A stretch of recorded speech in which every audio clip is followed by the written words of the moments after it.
It's Wednesday, so this must be the hump day edition of Outlaw Radio. Welcome to the show.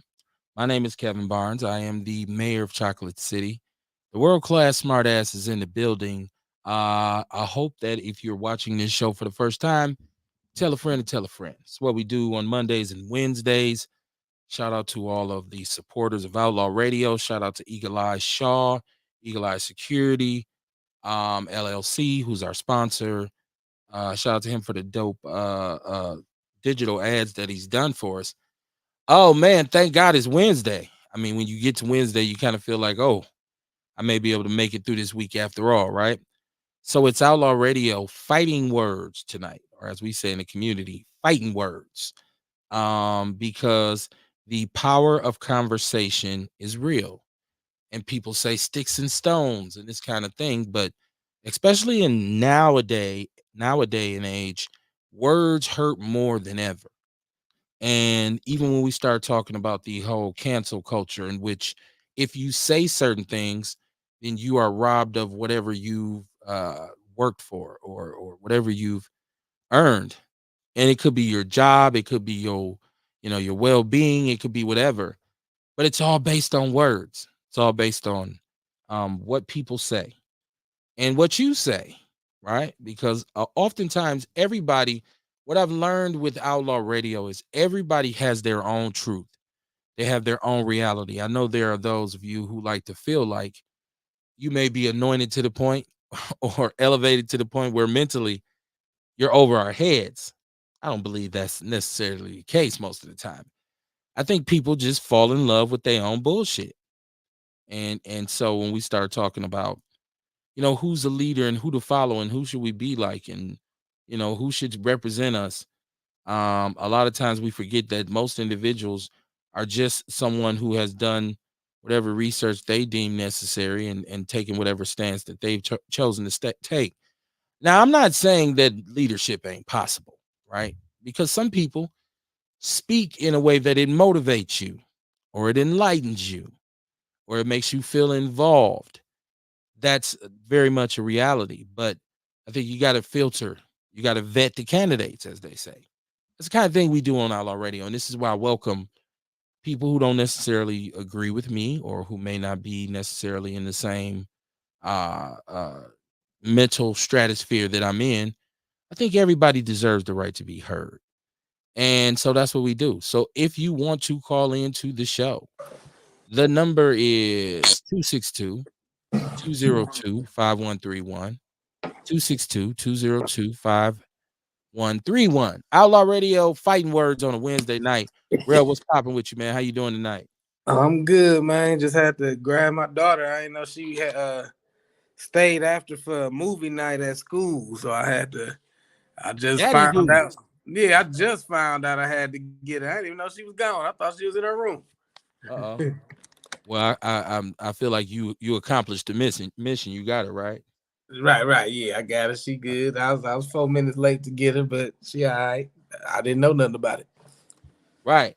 So it's Outlaw Radio. It's fighting words. Welcome to the show. Like I said, I, when I say fighting words, real, and I really didn't waste too much time. I just kind of jumped right into it. Yeah. When I talk about fighting words, and I'm saying we all were probably raised on this kind of ideology that words don't hurt.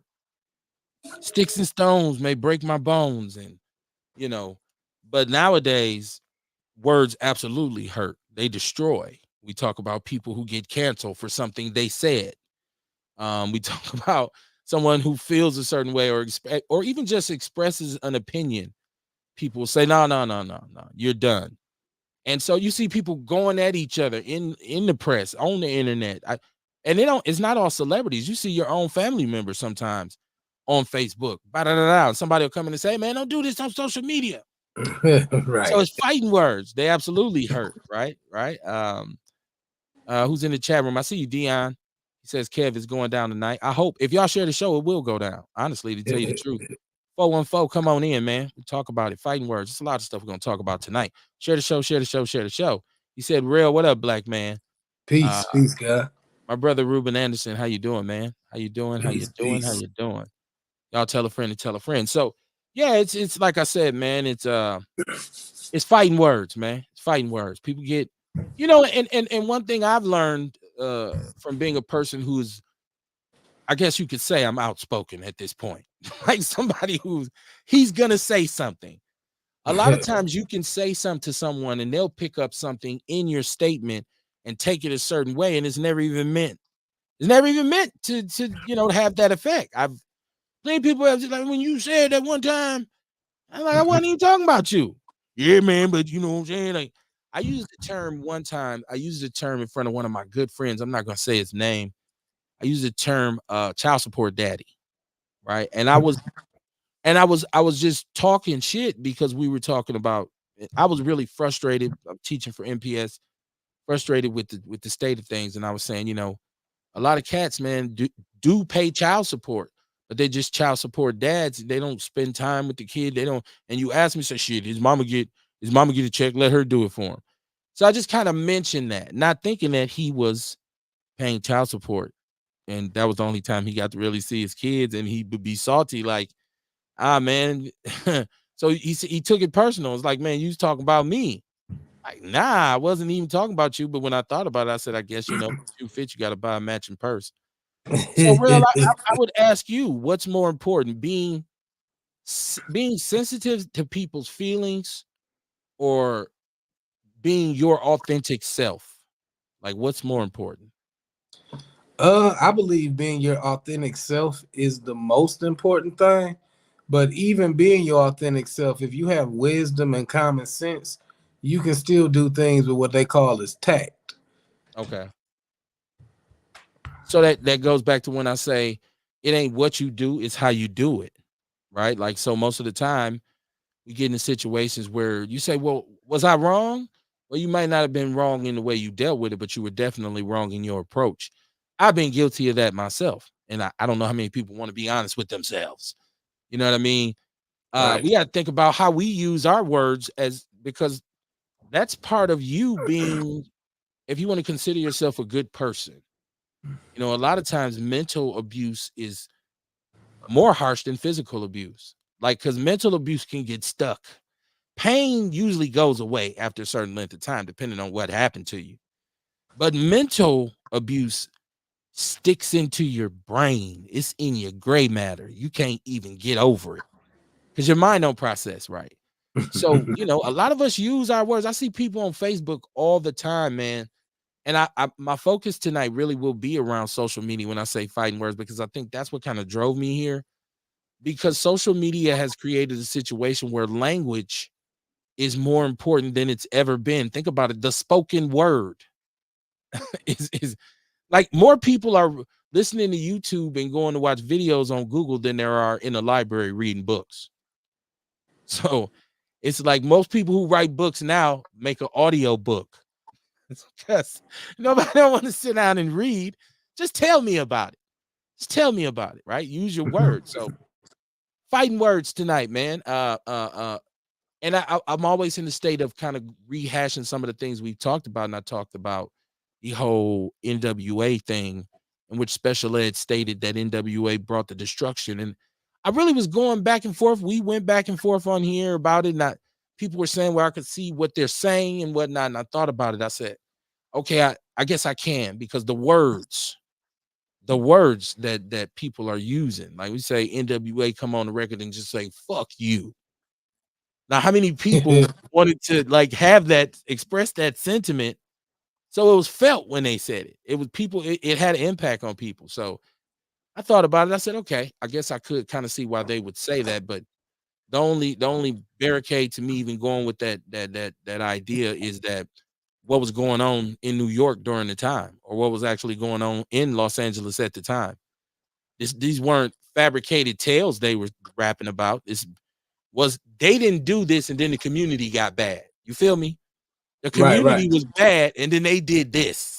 And then they did it. Right. Right. So, fighting words, man. Words are, I want people to even understand how important words are. And just us, how we talk to each other.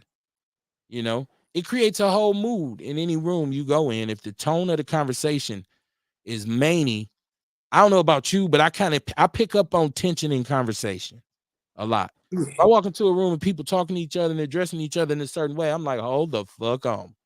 Let me make sure. Let me make sure I'm good, right? Because I'm not. I don't respond well when people come off to me that way. You know what I mean? Like Oh, okay. it's Yeah. like bad customer service, right? You go in the Yeah. store. It's okay for the waitress or the cashier or whoever it is, a restaurant, whatever. It's okay for them to make a mistake. It is fine and dandy. It's totally understandable.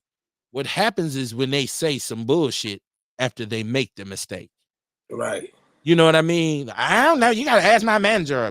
Well, it ain't my fault. You know, just then that creates a well, hold on. Whoa, whoa, whoa. You getting smart with me and you fuck my order up? See, those levels just went up, man. So and it turns into fighting words because the first thing somebody says, I will whoop your ass. Black people love that. I beat your ass. Listen, foundational Black Americans, y'all tell the truth and give it up. That is one of our favorite catchphrases. What? I will beat your ass. Like, and some of us said and couldn't, swat a fly in a bug fight, right? Shout out to Eagle Eyes. What's going on, my brother? What's Peace, going on, peace. man? Taking it easy on a Wednesday night. Mama Jenkins said, "Good evening, my outlaw family. Let's make it do what it do." How you doing, Mama Jenkins? Oh man, nothing but love over that way. Right. Saeed, how you doing, my brother? Said good evening, good evening, good evening. Y'all Peace. welcome, welcome, welcome to Outlaw Radio. It's fighting words. We're going into this political season. Those commercials just remember we just laughed so much at Mandela Barnes, whose father worked third shift and his mom was a teacher. Making peanut butter sandwiches and Well, that was the visual. But at the beginning of the commercial, shit. everybody would say, well, let me guess, man. His mama teaching, his daddy worked third shift. We don't know where he worked that third shift, but that's usually when he worked.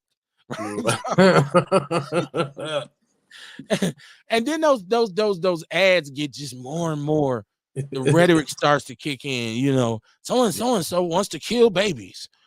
Right, And you right. don't want to kill babies. Vote for like, all right, my name is whatever, whatever, and I endorse this message. This is like what you I hearing. hate the season, man. I hate the season when you can't even escape it on YouTube.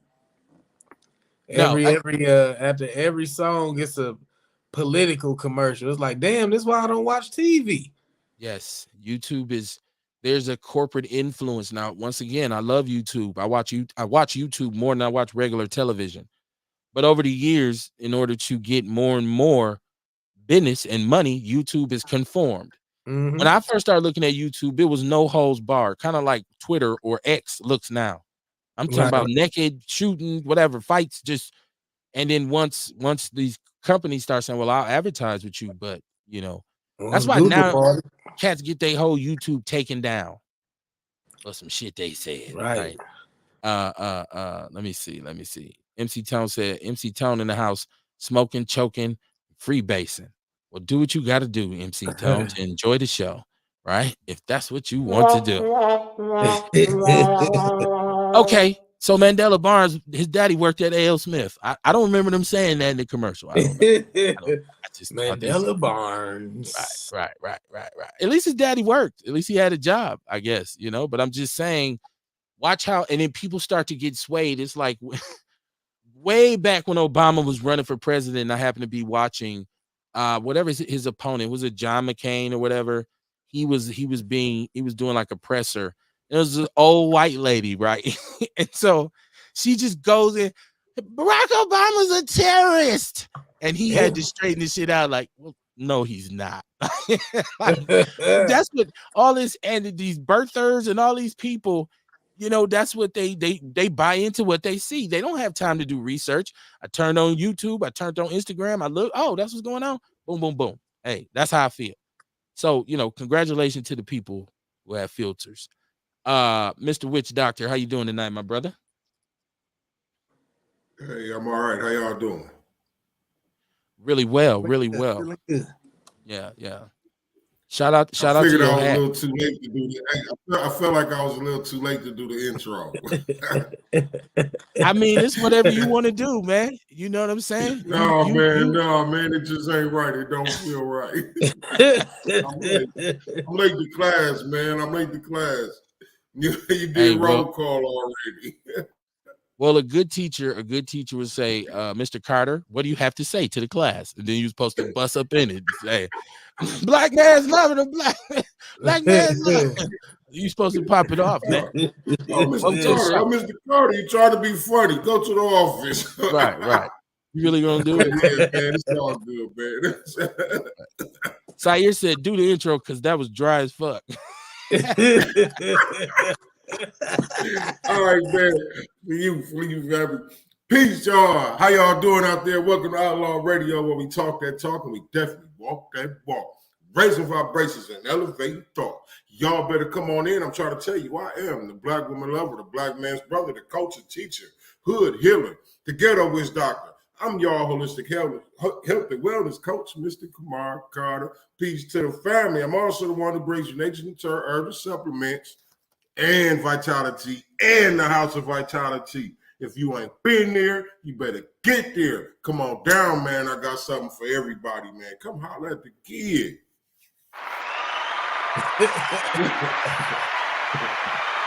There you The go. people want it. You see, the people want it. Do the people want the song?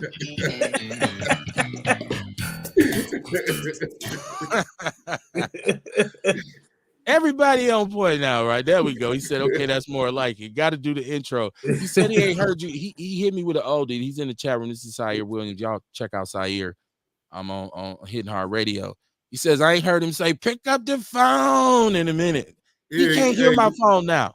Yeah, young cat don't let us hear the ring no more. He don't let us hear it no more. Well, it's partially that, but it's also partially that I can just Bluetooth my phone into my Rodecaster, which I didn't have then. So we'd all be sitting here and you'd hear the phone ringing. People come out like, pick up that phone. Pick up the phone. Man, you got to go way back with Outlaw Radio to remember them days, man. That's when my shit looked like a mad scientist cave. I had so many cords and I don't have none of that now. Like technology is a some bitch. Right? In the words of beautiful T Justice, some bitch. But yeah, man, y'all welcome to the show. Oh man, you talking about now? I'm damn near wireless. That's what I'm talking about. Yeah. So back then it was, hold on, let me go hook this up for the show start, and I got to give you a signal from. Oh my God, what we used to have to do. Countdown to start the show on YouTube and then Facebook and tap in about like 10 seconds later and shit. And it's just to simulcast. I used to do that. I use StreamYard now. I can simulcast on 4 different platforms. I'll give it up for God, man. God is good.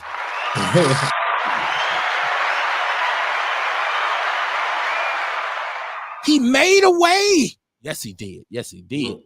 Oh man, he said I use the Rode too. It's dope. Yes, it is. The Rodecaster Pro. If you ever want to do a podcast, get you a Rodecaster Pro. When you say I'm serious, don't get it at first. Because I know a lot of people jump in this pool and realize, damn, this water is deep. And then they don't keep it popping, keep it pushing. But if you intend on investing in this, get you a Rodecaster, man. Get you a Rodecaster Pro. And it's the do all, man, be all. Then you just got to hook your mics and shit up to it. So yeah, just a pointer for you.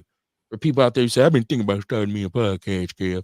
But if you just gonna try it, go on Amazon because they sell kits that'll give you microphones, headphones, all this shit. This when Kamar and where we're really, I had actual headphone amplifiers, which were boxes that the headphones had to plug into, an interface hooked up to a mixer with XLR cables with splitters on them, so I could have 4 to 8 microphones. Now y'all didn't understand the word I just said, right? Nope. All Kamar knew was we on, let's go. Right. So yeah, man, fighting words, Kamar. We talking about them lethal words, man. People keep saying, well, it don't matter what somebody says. You know, I asked Rail this question. I said, and I'm gonna ask you because I think it's a great question for all of us to pose to ourselves. What's more important, being sensitive to people's feelings or being your authentically true self? And just letting people know, hey man, I ain't got time to play with you. Which one is more important? Well, I think you have to use a little intellect in there to be able to discern which route you should take. You know what I mean? Because in some situations, it ain't cool to just go with whatever come to your mind and say it how you want to say it. You might have to choose your words more carefully. You know what I mean? And just be a Mhm. little more strategic. You know what I mean? To get your point across. So that's what I think. Right. Yeah, yeah, and there's always people who are crass and just really just vocally volatile, and they say, "Well, that's just me. I'm just being me," right? It's Like, and bullshit. well, you have Straight to know, bullshit. yeah, you have to know because there's a time and a place for everything, right? Believe me, as outspoken as I may be, there's times when I realize it ain't time for you to do that. Right. Ain't time for you to do that right here. You know what I mean? Just chill. I could easily, hell no, I got to keep it a buck. Nah. Like Rail said, you got to have tact, right? Sometimes it's better to keep it a buck with yourself. Yeah, and just just Right. I'm leaving. I'm Yeah. leaving. Right, I'm leaving. Let me see. Hey, Sire, I know they do have a kit, but that road kit costs a little bit more than the Amazon kit. I'll tell you that you can pay a little bit more because you're probably gonna get Rode Pro microphones like this one. Like this one. This is a good one. Heavy as shit. But they'll put a couple of these in there and some headphones, and now you're about $800. To be careful. Don't be sorry, ho. Be careful. Dion said, fuck that. I'm being myself. He said, I don't give a fuck what others say or think.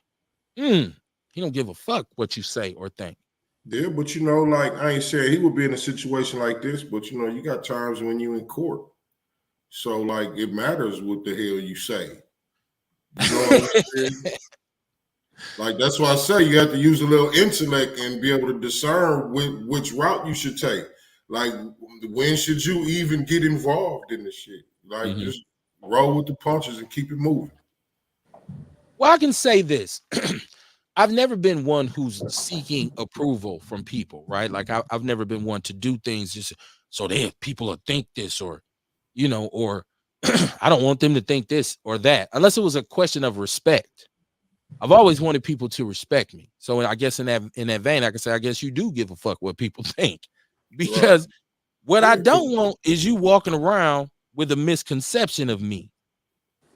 So it's important that I do conduct myself a certain way and not be like, I don't give a fuck about shit. I don't give a fuck. You have to give a fuck about something. you It's do. You it's got to. right. And if I'm If you don't, you'd be in especially prison right now. or in the grave. Yeah, one or the other. If you didn't give a fuck about nothing, you'd be somewhere else right now with people who don't give a fuck Right. about That's what they nothing. put people who don't give a fuck. Oh, you don't give a fuck? Nope. I got a cell for you. We got a room for you. You got reservations. Right. Keep Yeah. the light on. MC Tone said people are too sensitive now, especially men. Okay. Yeah, and I I think got that's something just. for I that, think. MC I Tone. think it's more. I think more so we need to work on that. You know what I mean? We need to work on and really it come to how I think it come with how motherfuckers raised and shit too. Like we Mhm. was raised, it was raw. Like you know what I mean? I was watching the clip with Deion Sanders was talking. He was like, you know what I mean? Like our parents raised dogs back then. We raising cats now. You know what I'm saying? Like. You know what I'm saying? Like we was raised different. It was like Much this is different. what it is. It is what it is. Suck it up. Much And just different. but trust me, like you know what I mean? Trust me, I'm telling you what's real for you. You know what I mean? And now Yeah. it's like, yeah, okay, you could go try it if you want to, and then they go get their head busted. Yeah, man. You know what? It's crazy. And I'm gonna get to that because I actually have a talking point that's really related to this and it is relevant. If I could say our words. Um, I was just having a conversation the other night about like, okay, and I was my wife and I we talked about where we wanted our son to go to school. And so, she was like, well, you went to school in North Dakota, maybe he could go up there. And I'm like, nah. She's like, what? Why? I said, because he's not raised the way I was. She was like, well, what do you mean? He has to learn. He has to go. I said, well, I've been doing my own laundry and taking care of myself since I've been about 8 years old because my mother was sick. So she couldn't really, she might not be feeling good, but you better iron your clothes. You better wash your clothes. You better wash your ass. You better brush your teeth. So I wasn't, there was, the coddling was short lived for me. And it gave me a real sense of independence where I could function, way far away from home. My son is a Cosby kid, right? He's because we've always just been, just there. Not super high maintenance, but just, hey, here you go, son. Don't worry about it. Like, you ain't got to struggle with it. So he's not ready for that yet. I said, give him a couple years. But me understanding the maturation process of a male. And if the way we were raised was different because you were accountable for everything. What you say, what you do, how you walk, why is you walking like that? Don't slam my goddamn door. My mother called me. I couldn't say what. Straight up smackdown. Man, if I didn't and you couldn't say and stay where you was. Right. When she called you, you had to go where she was at and say, yes, ma'am. If you just see in your room, she'd say, get your ass in here. That's what, and when you got in there, you got checked. Don't you make that the last time I call your name and you don't come to me and see what I want. I could be done fell down or fell out, right? Always preparing you for the worst case scenario. And shit. So you're right. We were raised differently. And some things maybe we shouldn't have been saddled with. But I think it gave us a mental, kind of like a mental tenacity, in a certain mentality. I didn't have nobody to give excuses to because they didn't ride at the crib. I get your ass in there and lay down across that bed. I'm finna beat your ass. Damn. Get your ass whooped. Go lay down across the bed. Come on, man. These kids, they ain't had it like that. They have not had it like that. Deion said you don't have to be vulgar, but you can still be an asshole. Well, I mean, yeah, if that's what you want to be. He said you don't have to come off disrespectful, but you can come off intellectual. I don't think being intellectual could ever even be perceived as disrespectful if you are in fact being intellectual. There's a difference between being intellectual and being an asshole, right? Like, and so for some of us, that is a thing. I don't give a shit. I want you to think I'm an asshole because that's my defense mechanism. I don't want people around me. I don't want no new friends. Or you could just not say nothing to them. It's way less energy for me to just move and groove about what I do. Right. I'm not really, I have no reason to get jazzy with you. For what? It's just, it's such a waste of time. So yeah, I hear you, Deion. But I think anytime you're too intellectual, then you become what they call it precocious, right? Like now all of a sudden you have to, well, I will tell you if you were to reconceive and reanalyze it. People are like, come on, man. Why do you talk like that, right? You make my ears tired.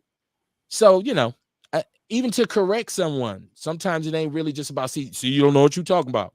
You don't know what the fuck you talking about. You shut your ass up, man, your dumb ass. As opposed to saying, well, hold on, I heard you say this. Let me show you some information I found in regard to that. And once they see it, I didn't know that. Okay, well, this is why I would disagree. And that's why I was talking about, you know what I mean, thinking, using your intellect. You know what I mean? Like you can use words to be able to get your point across. Mm-hmm. If you're calm enough to, you know what I mean, to figure them out, the right ones to use. Right. It's an art. And it would be, it can be taken as disrespectful if you deliver it wrong. Right. You know what I mean? And that's a problem. You know what I'm saying? Because your objective is to be able to get your point across as effective as possible. You know what I'm saying? And as peaceful as possible. That's right. I once again, I think when we talk about leaders, and so we look at our community, we say, well, who's a leader? What's a leader? What qualifies you as a leader? Think about, that kind of thing. A lot of people don't understand. Certain people are drawn to certain leaders because of what they don't say to them. Meaning certain people will follow an individual because he didn't give them the the 10th degree about when you come to him with a problem. He says, well, let's see if we can solve it, instead of saying, see, this your goddamn fault. See, your ass, if your ass wasn't yada yada yada all day, I don't, motherfucker, it ain't on me. You Right. say, oh, that's, I if think somebody's saying I I have think empathy for you, I'm solution based, then they say, well, I'm gonna fuck with dude because I don't want dude telling me how I fucked up every day. I don't need no reminders. I Go ahead, think I Kamar. think I think a good leader can do both. Mm, You know what I mean? Can point out what's wrong, point out where you fucking up, but still Right. be graceful enough, you know what I'm saying, to be able to get through to you, to get you you got to build a understanding. relationship with somebody to really talk to them like that, though. Yeah. Well, And you know, if you in my but group and I'm the leader and you come to me and we have a relationship, I can say, see, this your goddamn fault. I told your ass you didn't call in 3 days straight. Like, but if I don't know you or whatever, if we don't have like that kind of relationship, I shouldn't address you like that. I should be able to say it differently, I guess, is what I'm saying. I do it. I do it every day on my phone calls. That's one of my tactics as far as because people call me when they didn't get their food stamps. So now they call and hey, I'm just calling to see why I ain't get they ain't my. mad. So it's like okay, well here I can see here that your renewal was due September 30th. So Oh, since you didn't do it on the 30th, it closed. But let me see if I can get it reactivated for you. there we go. Like I show them where they fucked up so they can take all that rah-rah out their voice. And I do it in a way that they don't feel defensive and Uh-huh. they more appreciative because it's like, damn, that was on me. Oh, well, you thank you for helping Right. me. Now you know what I'm saying? So like I've been And in the car center. that's perfect situation on why it's better to not just come with how It, you feel it's like. just communication is my job. I've been in call Right. center since 2008. I went from technical support where I had to walk grannies through configuring their Outlook and shit to now dealing with motherfuckers who too impatient to hold for free money and shit. So I Mm-hmm. still gotta straddle the line and use finesse to show them professionally where they fucked up and why they need to shut the fuck up and follow my lead. Right. Okay. Without telling them to shut the fuck up and follow my lead. You Exactly. know Now, real the flip side of that for people who may not understand is how many times have you gotten a customer service person on the phone for whatever, and you said, "Well, like you said, my shit's cut off or my shit didn't get reactivated," and well, you was late, so that's just yeah. I hear Wait, that every so day. I can't get it back? Well, unless you pay $85 into the. Well, hold on, wait a minute. Can you? So there ain't no other way. No, I'm sorry, unfortunately. And then you say, well, you know what? Let me speak to a manager. And And you that's get what on the phone happens. with the manager, and he says, okay, well, just this one time, Mr. Barnes, we can, Right. you work a deal out. And so it's like I didn't get frustrated and be like, oh, you dumbass bitch, and hang up on her. I said, okay, well, if that's all you can do, then can you connect me to somebody else? You Right. know, And I hear those calls daily too. And you hear the people like now we work from home. But when I was in the actual call center, you knew a motherfucker's call was they was about to escalate it to a supervisor because unfortunately people aren't taught how like communication is mental jujitsu okay, because if you especially over the phone because they don't see your body language, they don't see your facial expressions, so all they're going off of is your tone, your words, and your shortness type shit. So you know what I'm saying, so you have to be or just like text. I used to have to do tech support through the chat, and they tell you, okay, when you text somebody, they don't have a tone to read how you ah, delivering this. They don't see your facial. You got to make your text as benign and benevolent as possible because the person is going to read it in the voice that they have in their head yeah, or in the perception that they have if they got an attitude and shit. That's why yes, that's why I hate text messaging when it's a problem. A word. I Yeah, love that when shit it's because a I can problem, say I it mean, when without it's a problem with interruptions. somebody, when I got a problem with somebody, I Yeah. hate text messaging because you know what I mean. Like you said, when they reading it from their perspective, Right. and it ain't coming off right. A lot of the time, you get all that shit fucked up. True. and listen, there's a problem in organizations and corporations, and I've heard this discussed in many different professional developments and trainings, is that um um emails, right? People get emails. So it's like, be careful how you write an email. Because when I read that email, I'm reading it in my voice, or I might be reading it in your voice based on my perception of you, right? So you sitting there, you're like, what the fuck? Really? Like, and you end up emailing back. All of a sudden, we got an issue. We ain't even had a face-to-face conversation. So when I do see you, it's like, yeah, man. Uh-huh. You Yeah, I hit got me your with little all that, email. as previously stated. Right. That's what you get in the emails. As previously stated. Right. Well, if you check out, you Did you can. click on the link? Did you click on the link I sent you? I put an attachment on it. It's like, nah, I didn't get it. Like, nah, man. That's what the whole thing was about. It's just crazy. See, I've learned Fighting how words, to, man. I've learned how to politely shit on people to the There you point go. where, like It's as simple as saying thank you in advance for your assistance with this matter. Just like, now do what I just told you to do. You can learn to politely shit on people to the point where they like. Usually when I'm going back and forth with somebody, usually I gain a fan type shit because I'm not. I don't really ever attack, but people still get ass hurt out of the facts that I present. But because I never fall into the emotion type shit, eventually we come to an understanding and shit. Now I got a new fan. Oh, well, or a new coworker that you might can build a working relationship with. I Type see shit. Sean Moore's in the chat room threatening me. Fucking mayor still acting funny. You gonna miss me when I'm gone. He said I'm tired of you acting funny with me, Kevin. I could have swore we just had a conversation the other night when I said, let me know when you want to come on because you're out and about, right? So it's kind of distracting for the show if we're all sitting stationary having a conversation and somebody's like going in the corner store getting a bag of chips and a couple Lucy's and a wrap, and then like your girl come up and you in the background. Like it's a little distracting, Sean. That's why I said let me know when you want to come on. Let me know when you're ready, when you're stationary, when you still. We want to be able to get your opinions. We want to be able to get your thoughts. Sometimes you have to sit and ponder and say, what did Rel just say? In your English professor voice. What did Rel just say? I don't know. Was that English or Russian? I don't know. I always have a problem with that. Mama Jenkins is in the chat room. Shout out to Mama Jenkins. She said, what was an ass whooping?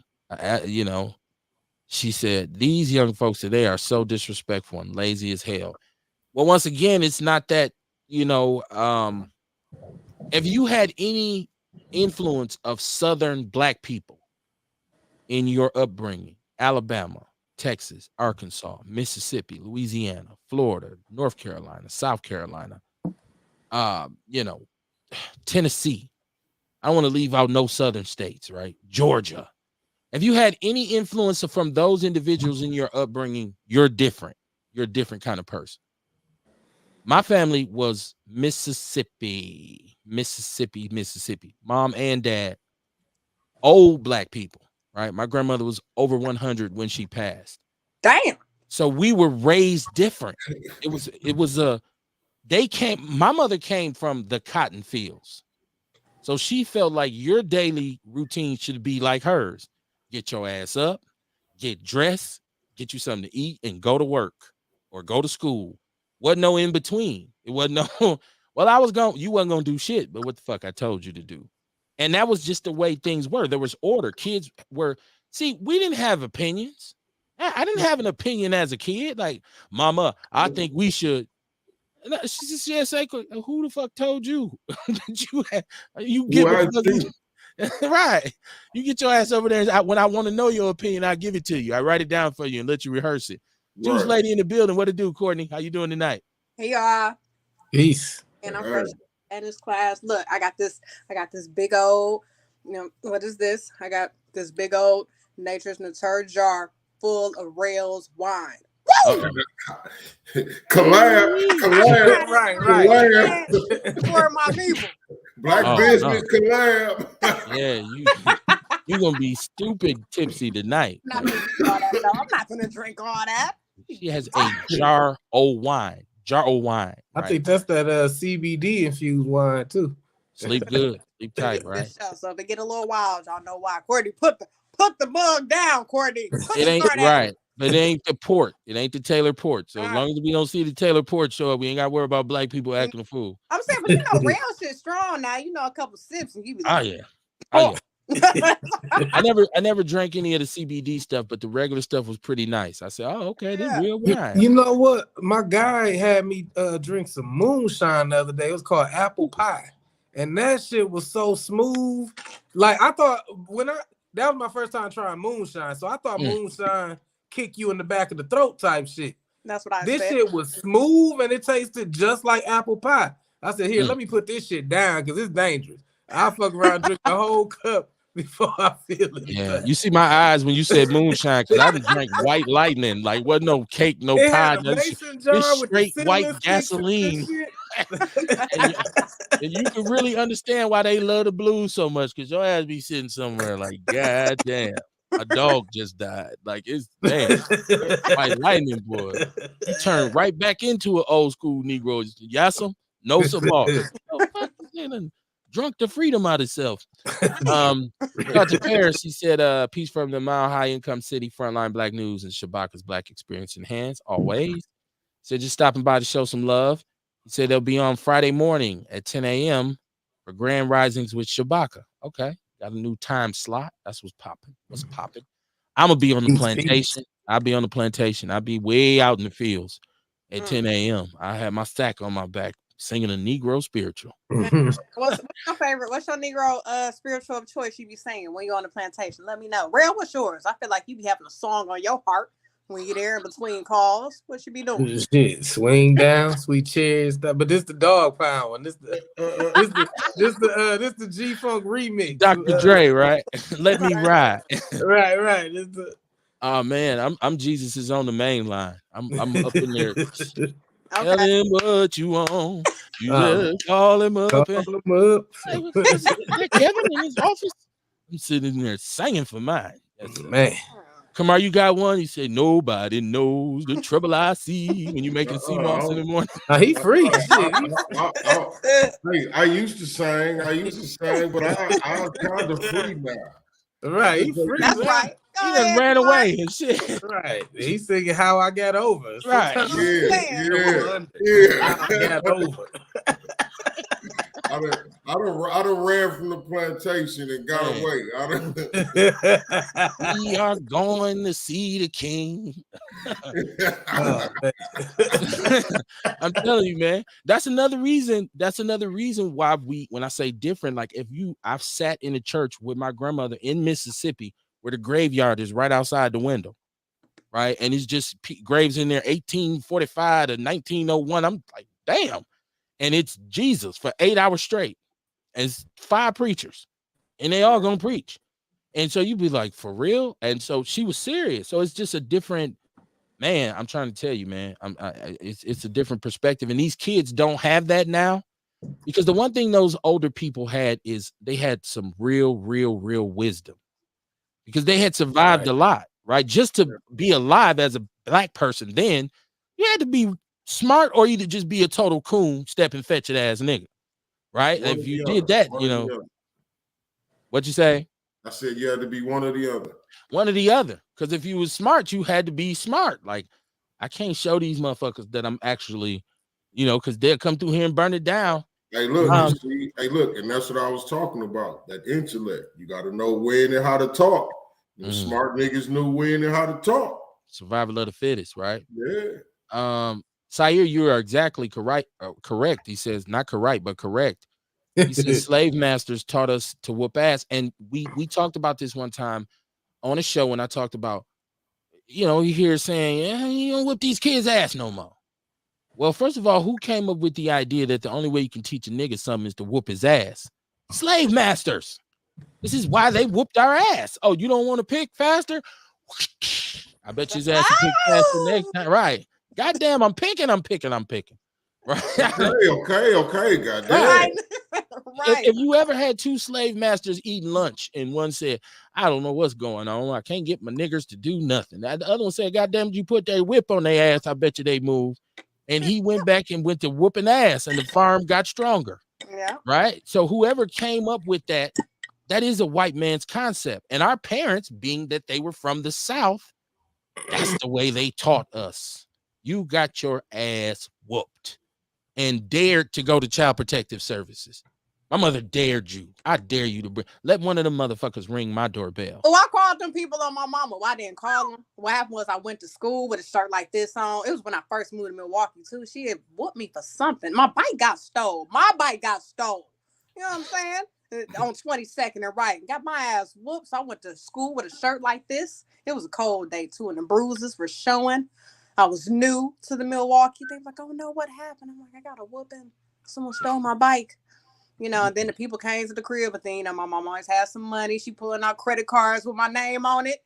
So, you know, it failed. So I didn't. I don't know if that's good either for you to be a child. Okay, we'll talk about that on a different show. Like, I mean, I didn't use a credit card. She just was, you know, I just had them. That's how you build the credit of the children. If you didn't know, you get them, make them some authorized users now, people, but don't give them the cards. Credit. Oh, okay. Or that's how you get extra lines of credit. Oh, never mind. Okay, you're right. That's a good thing. That's a parenting strategy, right? Maybe I should get kid of a card. You should, and don't give get it for him, right? It's yours. I'm just gonna keep it in my wallet. Beverly, Miss Beverly, how you doing? She said, Alabama dad, Mississippi mom. Hey man, that's the. And if you once again, I've gone back down there with my parents and drove past the fields that they used to have to pick. And been like, are you kidding me? My mother like, what do you see that? Them rows, you got to go up and down the whole day. This shit looked like half a mall, like a whole 2 malls put together and a football field. And it's 115. Come on, man. So they were different. So they raised us different. And Sire, you're correct. Children lived in fear. I was more scared of my mother than anything because I seen, you know, how she got down. And so she was, you know, just that stealthy enough where you go to sleep forgetting about it like it's sweet and she wake you up. So that way, when I get in trouble, I knew I'm sleeping in my pants. Because if she catch me in my drawers for some shit I did wrong, damn, it hurt more. You know, unless she pauses, oh, you sleeping in your pants? Take the pants off. Oh, damn. No, mama. Come on now. But those are kind of ass whoopings we got. Think about it. How many of us got whipped with extension cords and hit with wooden paddles and switches and, you know, just all this is crazy, man. It's a crazy way to raise a kid. But did it help us? Did it work for us? I mean, am I better off? I know I'm tougher physically. My threshold for pain was a whole hell of a lot higher because I'm getting fucked up. Wasn't nothing new. How you doing, Shabaka? He says greetings from Sin City. It's fighting words tonight. That's a good question to ask yourself. Am I better off? Right? Like, cause see, really, I think I am better off. You know, like you look at how they raise, how these kids raised now versus how we was raised, and then like, what if my mother wasn't really on my ass? You know what I'm saying? Maybe I wouldn't have had them chances to think twice. Like them times she made me think about shit. Maybe I wouldn't have thought about it and just been a dumbass. You know what I'm saying? Like, so like really, maybe I am better off because she was strict like that. So then there's truth to the fact that that's how you teach a nigga something. You whoop his ass. Like, well, I mean, not a nigga, because see, now you talking like other shit. Because you talking about other people, you know what I mean? You may wind up in prison now. You know what I mean? You fuck somebody up for good, you wind up, or they come back looking for you. But I think it's different when you're talking about disciplining your child. I ain't saying we got to whoop our kids' ass. Don't get me wrong. I ain't saying that. You know what I mean? But I just feel like it's some kind of way we have to be able to get through to our kids in a firm way to make a point. To make our point, right? And I think that if you whooping a kid's ass without imparting the wisdom, see, that's another thing. You got your ass whooped, but usually, and my mom would explain to you why you was getting your ass whooped. She didn't just beat you.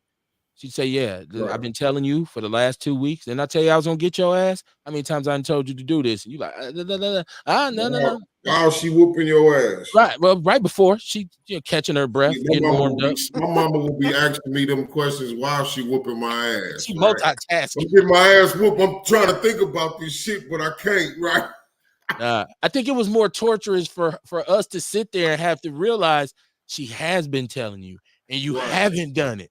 And then you say, "Oh, I'll do it now." No, you won't. You gonna get your ass whooped now. You're gonna do it after I whoop your ass. And then I the bet you strapping do. commence. Yeah, so now you mentally and physically assaulted, right? Like, Right. what's wrong with me? Um, Mama Jigga said, KB, yes, my folks are from Arkansas and they didn't play with us. Most of these kids are not being taught life skills. Again, I'm a preacher's daughter and we were straight up hard headed, but we knew when and where to do shit. Nowadays, these little badass bastards don't care who they show out in front of. Yes. Sire, you're definitely right. I mean, well, everybody's right. Outlaw Radio is a show where everybody's right, anyways. Most of the time, you're just giving your opinion. So how could you ever be wrong? So shout out to you for that. Sire says parents were terrorists. Yeah, you know, my father was more of a Shit, my diplomat. mama was a virgin. Well, my mother's, I don't know what she was. I I'm just just know talking she. shit, man. That's that Tupac shit. My mama was Okay, I was like, damn, where you going with that? I didn't want to say nothing. I was having sex. I ain't gonna tell me a lie. I ain't gonna tell me. Like, what? No, okay, well, Kamar, if that's what you believe, bless your heart. Right? No, but I know he says my mother was. They were like, my father was like the UN. Like he was always willing to negotiate and make deals, but at certain points, he'd bring out the big guns. But that was usually when you was really out there, when he had to come in. That was like sending the, special forces in. My mother was everyday LAPD, swinging the nightstick when you walk in the house. Like, ain't you supposed to have your shoes off in here? Oh shit, I forgot. Like, oh, I'm sorry, officer.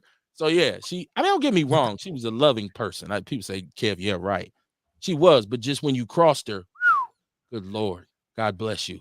Right? As long as you didn't cross her, it was all good, right? And that was with anybody, pops included. So yeah, man, you got to think about how much your upbringing affected you, and then we can look at these kids and say, what do we need to be putting back into them now, so we can, because this has to be stopped. Like the rate of us really losing children. Now, one thing I seen that's interesting is an article, and I put it it's more of a video. I put it in the People's News Network about son husbandry.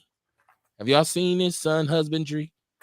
I seen that video. That shit was wild, and it was very true. I watched it and was like, "Sheesh, that is really how it be out here." Oh, well, what is that? Okay, so you got single parent homes, right? And Yeah, you have moms. And once again, I always, just because I don't blame no black woman if she's left in a position where she got to raise the kids by herself, she do what she got to do or what she thinks she should do. God bless you. But there's a long-term effect, and there is an effect of not having a stable male figure around. With all that said, a lot of women have a son. He's growing up. She's telling him, "You the man of the house, baby. You the man of the okay. house," right? She Yeah. treats him like he's her boyfriend. She gives him money. She buys him extravagant gifts. She considers his opinion on conversations. Like he becomes more of her friend. He knows her business, right? Things he's not Okay. supposed to Yeah. know about your mama. Right. Say what she said, Kev. She said most of the time mothers do everything except fuck their sons. Say it, Kev. Say the words. Say it. That's what she said. I'm so glad you added that part. I've seen it. I mean, as Yeah. far as like the women who, when you said husbandry and son, I mean, husbandry is like agriculture and shit like that. So I thought just going that way, but I don't know. Maybe I'm not pronouncing it right. I thought we it says, go ahead and trademark that word. I know it's the same thing because that's what a husband is. He like the gardener or the farmer of the household. So okay. but no, I've seen it. And I've seen okay, just to that same thought, a lot of women are now talking about sassy men now. Like he's so sassy. But at the same time, it goes back to like what you was talking about, a lot of mothers treating their sons like their best friend, to where he's sassy. He never had any male energy. He had girlfriend, mama, energy, to now he's a grown ass man with a whole woman of his own, but he only exhibits what he's seen. well, even to the fact of you have mothers who, and to what Courtney, the lane that Courtney and the young lady in the video is talking about, is women who ain't having him be sassy. They are empowering him and they're treating him like he's her man. Because listen, there's you love your kid, right? But you don't love you ain't in love with your kid. You see what I'm saying? You love Right. your kid, but you ain't in love with your. I'm just in love with you, son. Huh? Daddy, you're a weirdo. No, because I'm not going on no intimate date. I spend quality time with my kids and say, hey, I wanted y'all to experience this. I'm not trying to really connect, right? I move with a different purpose when I'm on an intimate date with my wife versus spending time with my daughter. So Right. let me put that out there. But there are women who, because what it does, it creates a situation when she does get a man and he comes into the house, he can't say nothing to little dude. Little dude don't respect him. Little dude got an Oedipus complex. This nigga doing here. Mama, we don't need him. Mama, why you messing with him? This He's man trying want to to take my place. right. He I thought I was your man, mama. I thought I was the man. And he coming in putting down rules. You seen baby boy, he up in the kitchen butt naked with the eggs and bacon frying. You coming there talking about damn. Who said ain't no more Kool-Aid? Ving Rhames turned around like, it's a new sheriff in town. he was so mad. That's what that movie is all about if you really think about it. Right. Baby Boy is about the son husbandry. It's about the Oedipus complex of young black males who don't have strong male figures to just, and then it turns into real what you said, because there's a lot of brothers who are not gay, but they are effeminate. And you say, Yeah. damn, I mean, how he moves sometimes. Just you notice here, yeah. oh man, whoa, bro. Did you just I The don't do that. long S sounds and the Right. Just he and moving his all that head a little bit. shit. Oh no, he didn't. Whoa, bro. I mean, come on back in, right? But it's because, like you said, he is raised around women. His mother's friends, that's TT, and that's my godmother. And they, baby, oh, he's so cute. He looking at them like, all right. Or some of the Kamar, why friends you of the laughing at me, mama, man? I'm trying to some of the friends of the mama who call the son the boyfriend. Like she might call her friend's son, yeah, that's my little boyfriend. Right. That's the only man I need. Well, this would be the friend of the mama. They be like, where my little boyfriend at? Talking Yeah. to Oh yeah. all that shit. Oh yeah. And if you grew up in the hood and you wasn't tortured by an older girl who gave you a hug and told you was her little boyfriend until you found out she had a real boyfriend and you was just a little kid, it devastated you. I remember the girl in my neighborhood and I really thought she was my girlfriend. Just like I'm get her some flowers out somebody's yard or something. That was the first woman that cheated on you. Like first broke time my he was heart. ever traumatized and shit. Come on, man. Got me sitting around listening to New Edition. Is this the end? I gotta know. Oh, for real, man. But that's part of growing up. And you know what? One thing having my dad there was he gave me the blunt thing, like, oh boy, come on now. That ain't none. That girl she's 17 years old. She got a boyfriend. Look here. You're gonna be all right. You'll get you'll get another one. He'll give you that conversation. Don't be sitting around here like that, where some ladies, the nurturer, and them say, oh, baby, she hurt you. She out of order. I'm gonna go holler at her for doing that to my baby and all that. And she gonna go probably talk to the girl. He really liked you. Like the other girl gonna say, okay, girl, well, I'll break up with my man. Tell your son he can move in with me. Right. It's stupid. It's son husbandry, right? Mama Jenkins says we got beat with my mother's foot and anything in sight. We were afraid of our parents, but now these little bastards will kill your ass. They will indeed. They will kill Will you. we? What do you say, Mom? Which I don't get. I don't get. Like I don't get how it. Once again, though, I had good parents. They provided, right, consistently. So I could never get to the point, even though I got my ass whooped a lot of times, got kicked and pushed and slapped and all that shit.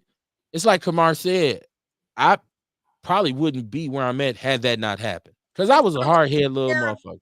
Do we want to take this back to crack? People got on crack. They weren't raising them kids. Them kids was raised by the streets. And now them kids did everything really just fuck up then when they dropped them bricks off in the hood? I kind of think so. We was pimping. Crack is always a part of everything that ever happened to black people. I don't fuck how old you are. It's so tough out here. Crack. Just say crack. Crack. But in his son husbandry, because we a few years, y'all think about this. We are actually about 20 years at least removed from the crack epidemic. That's been over for a while. Now the effects are still lingering, but even during those times, you would see grandmothers and great grandmothers take those kids, her daughter out here, her daughter and son in jail. You say, well, who you live with? My great grandmother. He transferred into the school. I just moved up here with my grandmother. Damn, where but she still raised his ass. He got his ass whooped. He got treated like a regular kid. Welcome to the family. The grandmama now 40 years old twerking at the brunches. I knew somebody was going to accuse new grannies of twerking. They always they grandmama twerk though. They at the day party and all white dropping it and shit. But what's wrong with that though? Let grandmama twerk. Grandmamas do be young as hell. Cause when I was in middle school here, I remember I was at this chick house and like she was like, "That's my granny and that's my mama." And I was like, "How old is your granny?" And her granny was the same age as my mama. And I'm like, "Yeah, wow." And that's in. Yeah. Like I said, I always had old school grandparents. Like I really had grandparents. They was in their 60s when I was little, right? So it wasn't no twerking at jeans because my grandmother say we're going where? She was old school. Like I'm not going in no juke joint. And she was all about Jesus. She wasn't going. That's Satan's music. That's some worldly people out there. She wasn't doing that. Sire says so many women are that today, and they are, and some of them accidentally, because some of them though, real. I just want to make this point before you go. Some of them weren't raised with a male in their life, right? And so they're just trying to create what they think, and so it comes out the way it comes out. That's why I don't want to point a finger at them and say you are the demise of society. Like it's a domino effect. Go ahead. Oh no, I was just gonna say the same thing. It's a trauma effect. A lot of times, there's so many women out here that man, you see it in the Facebook feeds and shit. There's so many women out here. There's so many people. I ain't even gonna just say women. There's so many people out here who desire love, but so scared and jaded from the very motherfuckers they wish loved them that the son is safe. This is, I've heard women say, "Oh, I finally got a man who always loved me," or shit. This is my king, my little king. So these women we can't point the finger at them because they're not mentally healthy. Dude, when I get grown and start talking to women, it's wild how many women out here were fucked with by their mama's boyfriend. And the mama ain't turn them in or kick them out because she didn't want to lose the very dick that she's supposed to be protecting her daughter from. Right. It's so many. I thought this shit was rare. I thought this was some precious shit you see on movies. Out of 5 women I probably talked to, at least 3 of them got the same damn story of their mama bringing the abuser around. Yeah, and if he's contributing financially, it's unfortunate that sometimes she might say, "Well, shit." Yeah. And then the son is the only safe male energy they ever been around. Right. Yeah. And he needs me, right? He ain't gonna leave me because he need me. Right. I'm needed. I feel needed. It's a lot of psychologicals to this. And that's why we don't pretend to solve every problem. We just put the conversation out there and take everybody's input. Zaire says, when I was 13, my mama's friends wanted to sleep with me. One gave me a car. My mama was a hater, though, and gave it back. With an ass whooping promise if she even think about trying some shit again. Damn, you was getting chosen. She wanted to give you the whip. My mother probably would have figured that, like, well, you get the car, but you can't go messing with her. Like, I'm just kidding. Like, nigga, that's a car. Yeah, you could drive me around in that motherfucker. Sire, crack, man, crack on many different levels. I keep saying BCAC before crack, after crack. I keep saying that. I keep talking about that. But then I also want to say it's a little bit before crack, because I always say I didn't found out in my later years that my granny was a horrible woman to her children. She was a horrible mother. You know what I'm saying? And some of them, they was all fucked up, but some came out and went to college and got decent jobs. Mm-hmm. And at least 3 of them definitely hopped on crack, had low self-esteem, and then that led to their children. That cycle right there from that situation. Right. So yeah, and then but us black folks is, I don't know, it be feeling like sometimes it just ain't no fixing us, because we be so fucked up. Sometimes you be in the world and you be seeing motherfuckers and you be like, dude, this is where we at. It's like, just layers of trauma. Man. Even with the older women, I knew bitter older women who treated their kids wrong because they only had these kids because they were married off to an older man and then start having kids with him. And now it's like, damn, because of the kids, I had to stay with this man that my parents done married me off to because I needed a means to survive. But y'all mad at R. Kelly. Oh man. That was a horrible joke. I know that was a horrible You know, joke. I brought that. My mom brought that up the other day, yeah. yesterday. She was like, "Was R. Kelly really married to Aaliyah at 15?" I'm like, "Yeah, he was." And we I'm all like, knew it. I'm like, We and all that's what I knew it. said. I'm like, and we all knew it, just like we all saw that fucking sex tape, and we just I don't know if like that was him overlooked on the the shit. tape. We I all don't saw know. the shit. I haven't seen the tape enough or done the deep dive on it because I just wasn't into. Let me see if this is really. I wasn't into that. I don't know if it was him on the tape, but I do remember when he married the whole news of that. And this before Instagram, Facebook, anything. But we still went out and bought the Foreplay album because Your Body's Calling Me was and is a hell of a song. I'm sorry. I can say it out loud. I still listen to it to this day. One of the smoothest songs I ever heard. Just man, your body's calling me. Now I just think about like who's he talking to?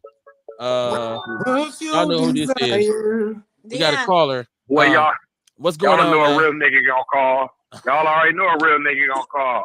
What's happening, man? I'm just sitting back, listening to you guys. Hey, and what Real just said, that was real deep though, because I know a couple women like that, and like me and my guy, we were talking earlier, and I was telling him that I'm in, like me, like I'm real kind of, I don't give a fuck, So I was telling him the type of women that I like.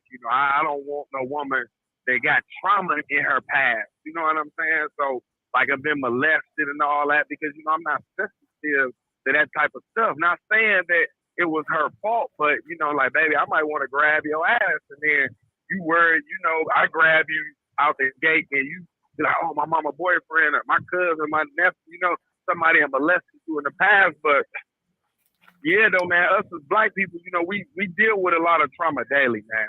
Another me and one of my other friends, we was talking, I was telling him about the PTS, with the post-traumatic slave syndrome. You know what I'm saying? About a lot of things that we be going through, but we still maintain, and it's a lot of adverse conditions out here.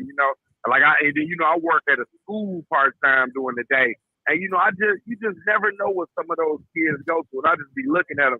Like I had a pretty straight upbringing though. I mean, I ain't gonna lie, it was destined for me to be in the streets, like I told you, I grew up in Chicago. You know what I'm saying? And like I didn't have no real idols around me. Like I had gangbangers around me, niggas that was gang banging. I wanted to be a leader of a gang and get rank, and the only way, if you thought about getting ranked was going out here catching a body, So that's my whole mentality was messed up by the time, I came up here, and, it was like, and it's still kind of like that way. And I had to think on one time that I called, remember I called and I was like, I see little niggas out there and I would encourage them to, nigga, get out here and get your hustle on. If you nigga ain't no need to go out here robbing, grab you a pack and get out here. But,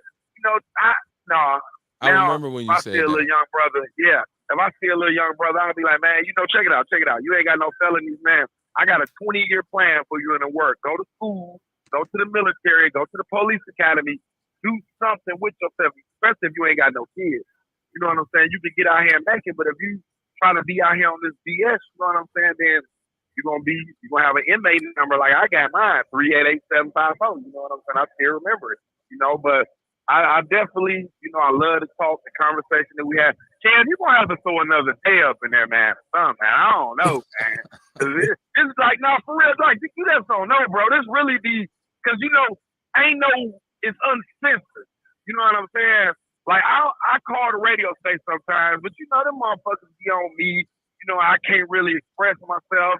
I got, Courtney on there. She'll be like, the nigga was all over my inbox and woo, woo, woo. All that type of shit. You know what I'm saying? So, but we can get on here. We can express ourselves. You know what I'm saying? Courtney, and I don't know why you laughing, though. You blocked me in your inbox on the real acting like that, but persistent. Dion.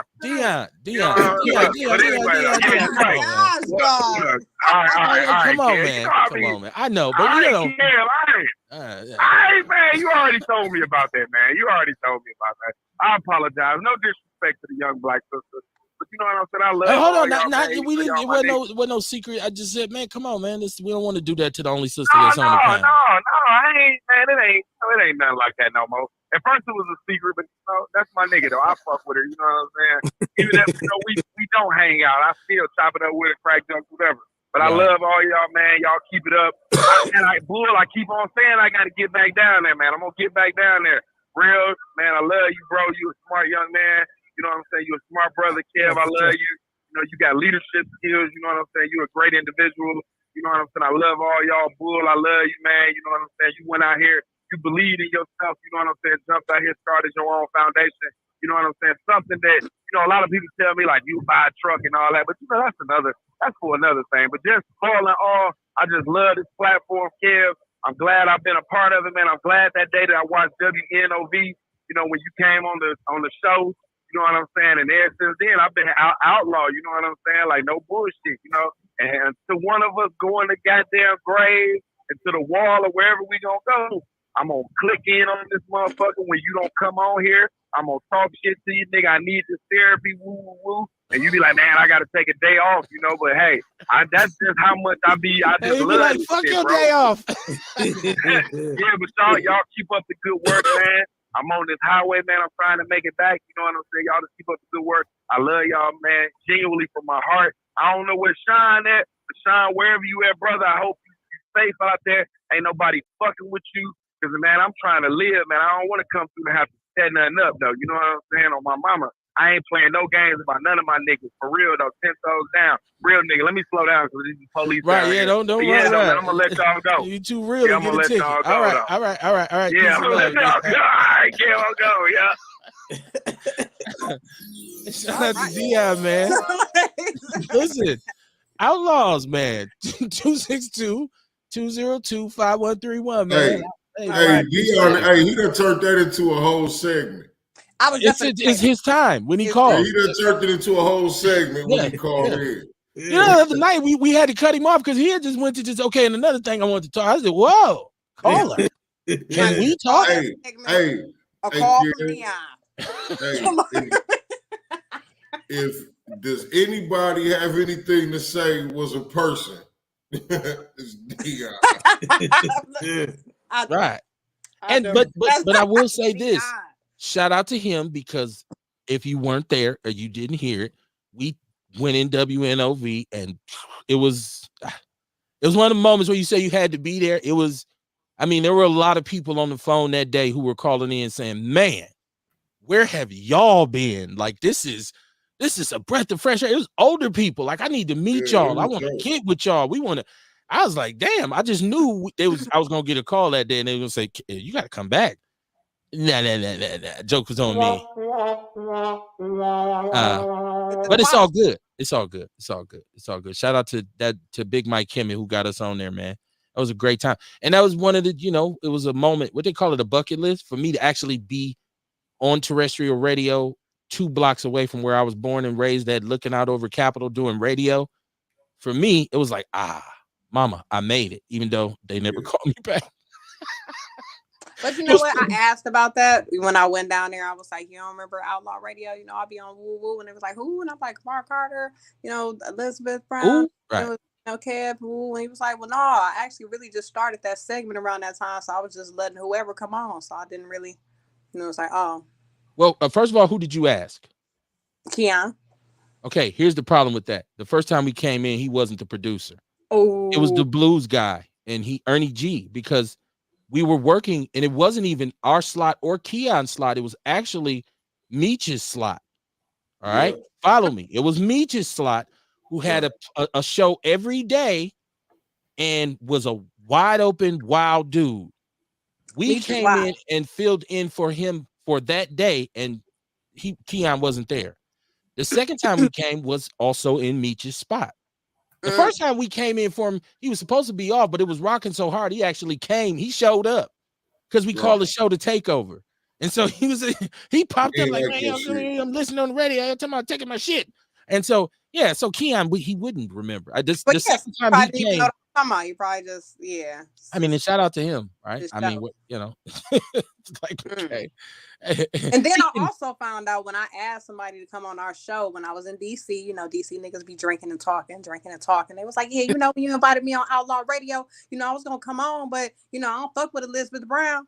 And I'm like, but she ain't on there though. I'm like, I'm on there now. It's like, oh, I ain't know who it was, but I know she was used to be on there, and I don't fuck with that shit. I'm like, hold the fuck on now. well, So well, let me tell fuck you something. Outlaws. Just, Listen, when Liz Brown was on this show, I know a lot of dudes did run and hide because Liz was nothing to play around with. Yeah, let me tell you, Liz put the outlaw in Outlaw Radio. And If you go back, she ain't hold punches with nobody either. you talking Hey, about fighting we done had words. some shows. We done had some shows, and she did not agree with the people who was on the show, and we went on and had them on the show anyway. Look, Liz, man, goddamn, man. And Kamar, if you remember, actually, the day we were on WNOV, there's two things that happened. Number one, she called names from OVP, which Yeah. kicked off a whole other series of us trying to do shows, or not trying, but doing shows with them on there.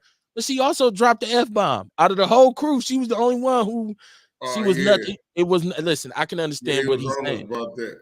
And she would say all the time, like, I ain't for everybody.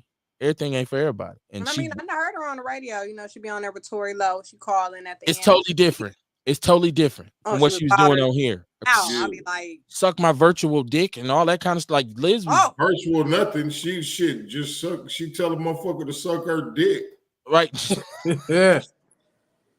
Virtual nothing. Well, whoever that was, yeah, he probably was better off for not coming because she would have definitely gotten that ass. Shout out to Liz Brown, man. Them was the good old days, man. Them was this. See, I look at this thing. It's just like she would either. My bad, but she would either go off or she just wouldn't say shit the whole show. And you knew you was in trouble if she wasn't saying knew it. She was pissed. Like after the show, when we do the 3-way call or something, like it's finna go down. Like we finna. And you know this about that motherfucker. It's like, damn, Liz, what you want me to do?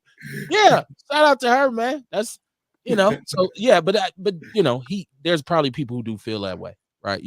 That'll say, well, man, no shit, I wasn't, because there were people who had names who were embarrassed, who came on here and she got in that ass, like, well, and I'm just sitting here like, damn. Yeah. And this is when we were actually in the same studio together. So I'm just sitting next to her, like, what she said. That's trying to shout out to Liz, it's some old shows on YouTube. It's 300 shows on our YouTube page. Oh yeah, 300. Go count them. 300. 6 years of work. Mama Jenkins said, in today's world, mamas have too many men in the house with their children. A lot of women got 2-3 different men a month in that house with their children. Look, everybody is a friend and not being the parent. Mama gotta live too, is what she say.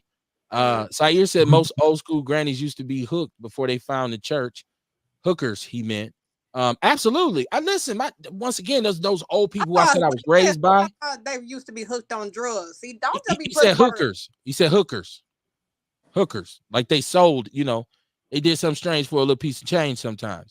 And hold on, Courtney, before you respond to that, he's correct, because my aunties and my family, I saw them as older, saved, religious people. When speaking to my mom, who knew what about who and who about what, she'd say, shit, you don't even know who. When I met her, she was yada yada. You like, not auntie? Shit. Because she's super saved now. She's an evangelist. Right. Say shit. That motherfucker used to run a crap house, sell heroin, make liquor in the bathtub, gin, and you'd be like, what? And I know she had a white man who used to. I'd be like, whoa, mama, hold on. Just like, damn, fucking it up, man. But I mean, yeah, he's right. A lot of people in the church they'll get up when they get a testimony. They'll say, hey, shit, I'm a scourge of the earth. This is how I came to redemption. That's why Paul used to be Saul. I guess that's my best example. He said when Dion said that he wanted a woman who hasn't been molested, Sair said, good luck. Right. But no, I think, he don't want to know. Because I remember when Manias was alive, rest in peace to my nigga Manias Hannah. He used to say that. He was like, I remember he used to I forgot what we were talking about. He was like, but I don't think women should share that. He was like, I don't think women should share that or bring that up when talking to men. I think he even made a post about that shit, about women not sharing that. Just keeping that shit to that yourself. that they were abused. Yeah. I mean, I think if they feel trusted enough, I mean, it explains it like what Dion was saying. You don't want to, try to grab your lady, by the waist or something, and she shudders or shut. It'd be like, damn, what the fuck? You don't want me to touch you? So that would help. Like, oh, okay, this is a trigger. Like, I mean, I think motherfuckers should, like, people talk to me all the time because, I provide that space and man, just like I said, just any woman I talked to got a story. Whether it was their mama's boyfriend or they being intimate and who they thought was their boyfriend at the time, and he done let another dude in the door, and she don't feel safe enough to say no to the shit. Yeah. So I'm just saying that it's more men that do agree, even though everyone has their own reasons of why they feel like they just rather not know from a chick. And I know not all dudes feel that way, but is a good amount. I'm with Real. I think I'd rather know. You know what I'm saying? Because that way I'd have better understanding. Right. First, I'd like to say rest in peace to Manias, because I knew Manias. Manias was a different brother. I could just say rest in peace to him. He's a thinker, right? I've sat and had conversations with him at 3041 North. Shout out to Keith Terry in 3041 North, because he and Keith were cool. And we used to do live from 3041 North or 3041 live on Saturday nights. We used to do. It was a gig, man. It was a gig back in the days. On Saturdays, I went to the club and did the show from the VIP. So yeah, Manias was a different dude. But to that, I will say I'm with Kamar on I'd rather know, because here's the deal. If I don't know what's bothering you, I can't be sensitive to it. So you can't expect me to even make adjustments. But also, I'm a firm believer in what we call pre-qualifiers, right? I think you should have extensive conversations with people who you plan on being with, or you have some interest in having some sort of relationship. I think you have to talk about, tell me what was your family like, what was your upbringing like, or it's sometimes when people say, I don't want to talk about, you meet a woman, she said, well, I want to talk about my father. When you first meet her, you say, okay, that's cool, I understand, I don't want to invade. But if we're going to sit around and talk about, okay, we about to get into something deep, you have to say, I need for you to tell me about your father. And vice versa. I wouldn't want to be 5 years into a marriage and then say, or a relationship, and then the person says, well, I was raped. And I'd be like, how the fuck you ain't told me this by now? Right? You know how much insensitive shit I've probably said and done in your presence by not knowing this, right? And you might have built up resentment for me because of that. But I can't, it's like they say, you can't defend what you can't see. My sister, Ma'at El Bay Booker. Kamar taught me the right way to say Yeah. You got it. Ma'at. I'm envisioning that apostrophe, Kamar, no matter whenever I see it. That's right. Shout out to my sister, Sister Booker. She said we all got generational trauma just from the MAFA, she says. MAAFA. Okay. Expand on that, please. Mama Jenkins is in the chat room as well. Y'all jump in the conversation. Yeah, we all got some history, and just remember them women that were in the church house. Most of them were big time whores. She said in the Bible, they talk about Jezebel and her activities. She says the Mafa is a Swahili word that can translate to either great disaster or great tragedy. Reflects on the plight of Africans as they traveled across the Atlantic and serves as a reminder that many of them died along the way. Okay, thank you for that clarity. If you stick around long enough on Outlaw Radio, you will learn something. That's I'm adding that word to my vocabulary repertoire. Right. Thank you kindly. Yeah. So I should give her one of these. Mm-hmm. An enlightening moment on Outlaw Radio. Sprinkle me, man. Right.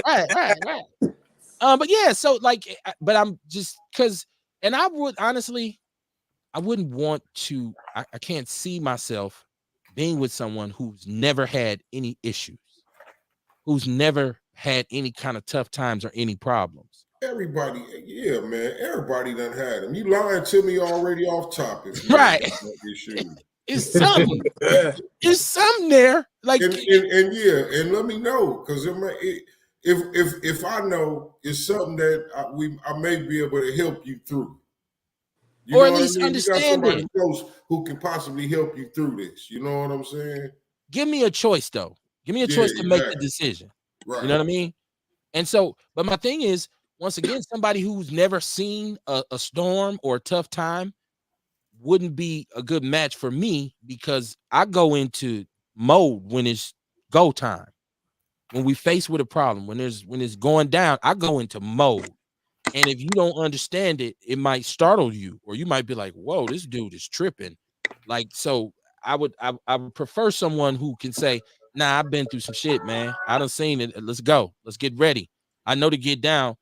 Caller, we got a caller on the line. Caller, what's your name? How you doing tonight? Hey, all right. This is Shabbat the Sanctuary calling you from Las Vegas, Nevada. Yeah, we did Shabbat Black Experience enhanced last night on the motion picture Mandingo was off the hook. So Marimba Ani wrote a book called Urugu, describing the Ma'afa, which is a disaster so bad it is beyond description. So we had a couple of brain dead individuals on last night. We talked about the motion picture Mandingo, about how that stuff is still traumatizing us today, after generations after generations. But then you got ass scratches and yata bosses like Pianti and what have you, you know what I mean? So we had Sarge on there last night, it was off the hook. Check out the playback on it, man, and please share it, you know what I'm saying? And then, of course, you get these individuals who's talking about OTBs of it and black. Oh, well, all of us need to be together and all that. No. What we need to do is build our own infrastructures and mentor our own youth. You know what I'm saying? And then also, too, we got to break this cycle, man, of where they're trying to effeminize the black male. Because I saw a video on Facebook that was disgusting. Grown ass dude, about 6 feet, 2.5, tipping the scale, 350, talking about he's a woman, wearing a woman's wig with a beard. You see what I mean? And all this here, man, is just demasculization systemically of the black male. Now, white America loves the black female. You know what I'm saying? Is if you saw the motion picture Mandingo and or read the book, you see. But however, they don't want us talking about this type of stuff. We get shadow banned, we get reported and all that. But still, though, man, the truth will set you free. You see, and then they want to come up. Well, what about the Irish and the Greeks and all that? That's none of our concern. Okay, it's because them Greeks wasn't nothing but a bunch of fuck boys anyway. You see what I'm saying? They brought that shit there. And I'm making it plain. I'm making it plain. You know what I'm saying? So what we got to do, I think, Mr. Barnes, man, you might be up around my age or a little bit older, man, if I could see the collectivity come back. You know what I'm saying? Because we need an implosion economically, psychologically, commercially, and occasionally, you know what I mean? And then also, too, Gavin Newsom, who's the governor of California, he made an appointment to a person who's alphabetized to the U.S. Senate, a black woman, so we researching her. And California, is just downright sick. You know what I'm saying? Who knows? Maybe the Almighty needs to shake it off into the water. You know what I'm saying? But, definitely keep up the good work of what you're all doing. And it's always a pleasure, man. You know what I mean? And so we're doing Grand Rising with Shabbat if anybody's going to be up this Friday. We do it, it's our weekly talks, general conversation. Also, too, I am glad that they made history in the U.S. Congress. They got rid of Leo McCarthy, you know what I'm saying? Or Kevin McCarthy, I'm sorry, avid white supremacist, you know what I mean? And then they're trying to make the dump as in human shit. And I want to make that perfectly clear as being the next speaker of the House. So this is going to be interesting. You know what I'm saying? So stay back and stay dangerous, man. There we go. So I'm going to, hit you. Yeah, so I'm going to check you all out, in the comment section, man. You know what I'm saying? All right, Mr. Barnes, man, thanks for accepting my call. So greetings to the witch doctor, Courtney up there, I see, other brother I see up there, you know what I mean? And keep dropping them that knowledge and keep dropping them gems, man. Thank you. I appreciate it, my brother. I'll be on Shabaka's. I'll be on. I come in and rock with y'all frequently, so I'll be on there, man. Peace and love. Oh yes, sir. Absolutely, absolutely, absolutely. And we always appreciate the input. All right, okay, Mr. Barnes. I'm gonna check you all out on the rest of the show in the chat room, man. That's what's All up. right. That's Okay. what's up. Take care. Yep. Mm-hmm.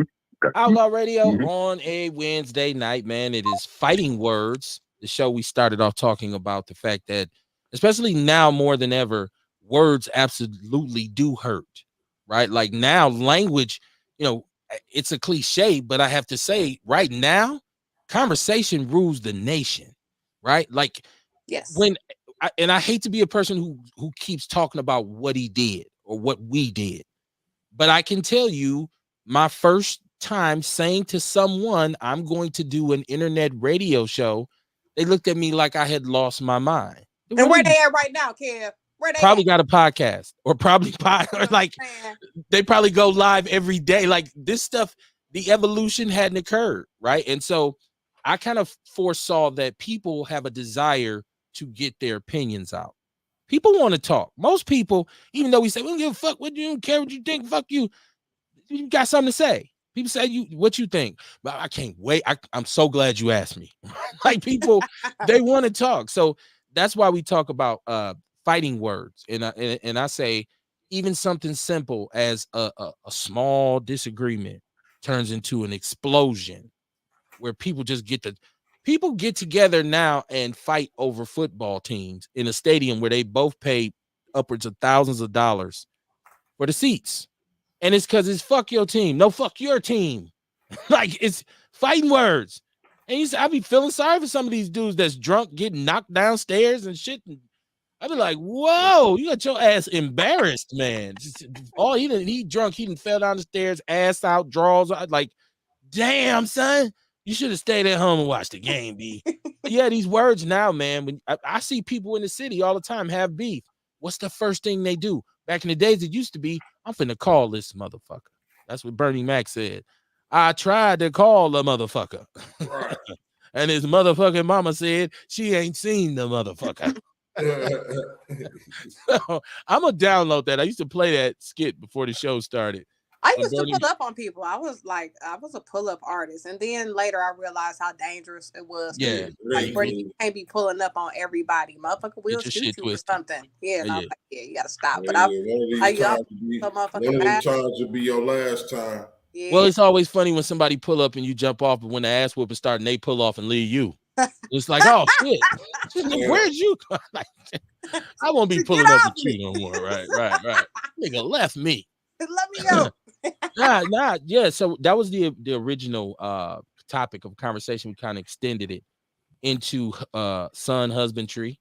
We started talking about just some memories of back in the days, because Courtney was in DC with some people from Milwaukee, inviting them on the show. And I'm glad that our reputation is kind of infamous in the city. I'm glad people know, like, I'm not but we've also changed our ways, Kamar. We've evolved of a whole lot to where we are now. Because Sire Williams, shout out to Sire, he said, hey man, Tracy Dent is promoting some events and he wants to come on your show. Now, anybody who knows me know 3-4 years ago what I would have said. But if Tracy Dent has something positive for the community, I welcome him on. You let Tracy Dent come on here? Huh? He coming on here? I haven't spoken with him. It's just, I'm saying though, but if he come on here, do we get to say the stuff we want to say? Do I get to be able to ask the stuff I want to ask? Do I get to be like, yo? So I'm saying though. You see why not? So you be in all these women inbox, including me. I remember it. I got some messages. So why do you think that's okay? Hey, you married, right? You married, correct? I just want to know why you think that's okay. I can do that. I would prefer that anything personal in that regards was left off, because then it kind of becomes tabloidish, right? Like, but because just me. Because no. I'm saying because while that may be improper, it's not illegal, right? And so I'm saying it's conversation. It's not illegal or nothing. OC for me to ask that. So why do you think it's okay? Well, yeah, if you know, hey, everybody inbox bothering the women? Why do you think it's okay? What do we call that? A little bit harassment. Why do you think that's all right? And then women, it's a thing because men know about it. So it's clearly women have been complaining. I don't know. I don't know anything about his inbox. Hey, Oh, I think, like, remember we just earlier in the show we was talking about like how would you say stuff, like how to do stuff. Do you just bring it out? You know what I mean? And I'm like, you gotta think about it. You know what I mean? What's a good way to talk about something? Somehow the conversation come up. You ain't got to point it out to a motherfucker, but like, what if we was just talking about that subject? You know what I'm saying? And just brought that conversation to a head. Not pointing nobody out though. Okay. And I ain't speaking on just you and him. I'm just saying with anybody on the show in general. You know what I mean?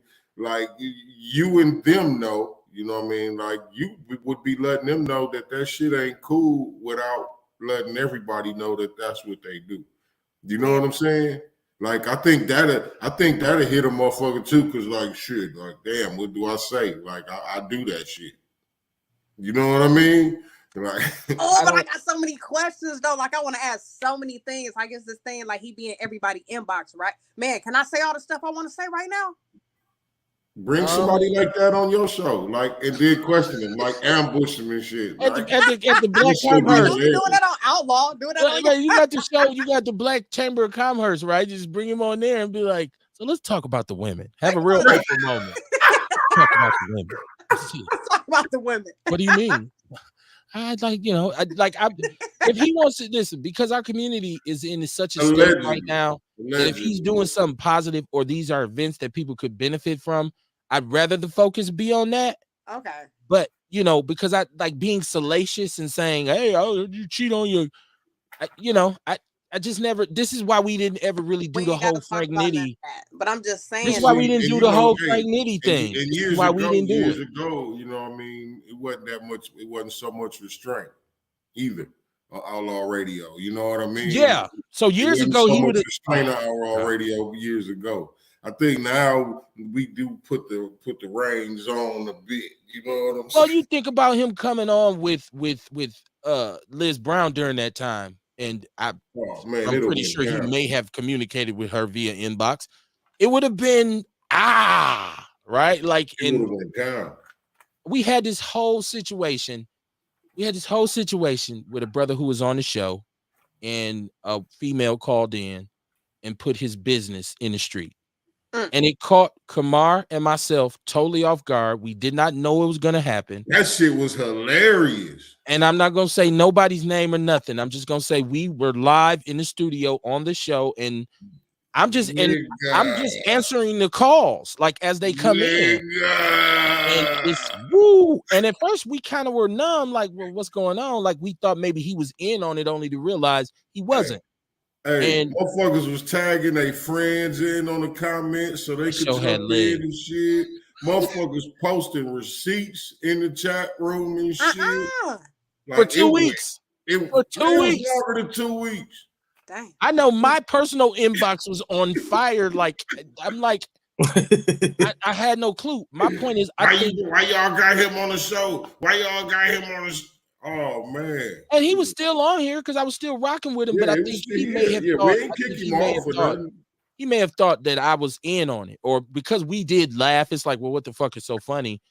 So my point is, I never want anybody to come on my show and feel ambushed, right? And so, like when I say, okay, well, what do you want to talk about? I just recently had a guest who I could have really went in on with some hard line questioning, right? And I didn't because you have to operate with some sort of respect and integrity. You know what I mean? Now, if somebody get on here popping shit, talking down to the crew, acting like right, Courtney, get him, right? Game time. That's when it's time to come out. It's time to come out then. I be, the streets be talking. I be knowing the other side of things, and I be like, so I heard. I'm just wondering. Right. But you got to we're not doing that on Outlaw Radio, as you said. Well, not to that degree. Well, we keep it professional. And once again, because this is why Kamar and I made a very conscious decision during the time of the whole Frank Nitty explosion. And I had so many people, and people can verify that they called me. A lot of women who were on the march, who felt a certain kind of way, reached out and said, "I want to come on in." And I would say to them, "Did he violate you? Did he rape you? Did he sexually assault you? I don't want to know that, okay, he was messing with you and then he was messing with her and he was messing with her. Because none of that's illegal until he does something that's non-consensual." And so and so we just sat that whole thing out. We never participated in it. Now I got the brother Sino who inboxes me from time to time and says that he wants to talk. Now, when he's ready to come on, because he doesn't like virtual, he said, "I want to do it in person." We don't really do that right now. But when he's ready to come on, we do it live somewhere.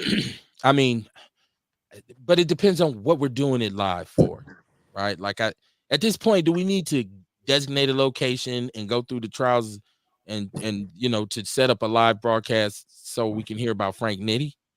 Like, I don't. Now, I'm not minimizing his story because he actually got shot in the face. Well, I think it's more about us going somewhere and doing the show. It ain't about what we doing it about. We just going somewhere and doing a live show. I just love the way you snuck that in on and to get in my ass again. Like, Kev, what the fuck are you doing? You come out to drive your remote control cars with rail, but we can't do a live show. What the hell is going on here, man? right. See, the man already said it ain't. You got to figure out a way to say something to somebody, right? I'm tired of this virtual shit, Kev. I want to do a live show. See how easy that was, right? We'll talk, Kamar. We'll talk off the script, man. And I think I think that'll be a dope show to do somewhere. The dope way, some dope to promote too, like to bring some people out. There's some validity to doing things live. We'll talk. You we can't talk no, man. Well, everything gotta be a secret. Well, it's not a secret. It's just I only have so much time to do the actual show. All so right. So stuff like that takes away from the flow of information to my people. I think the people want to know too, but it's all right. It'll be okay.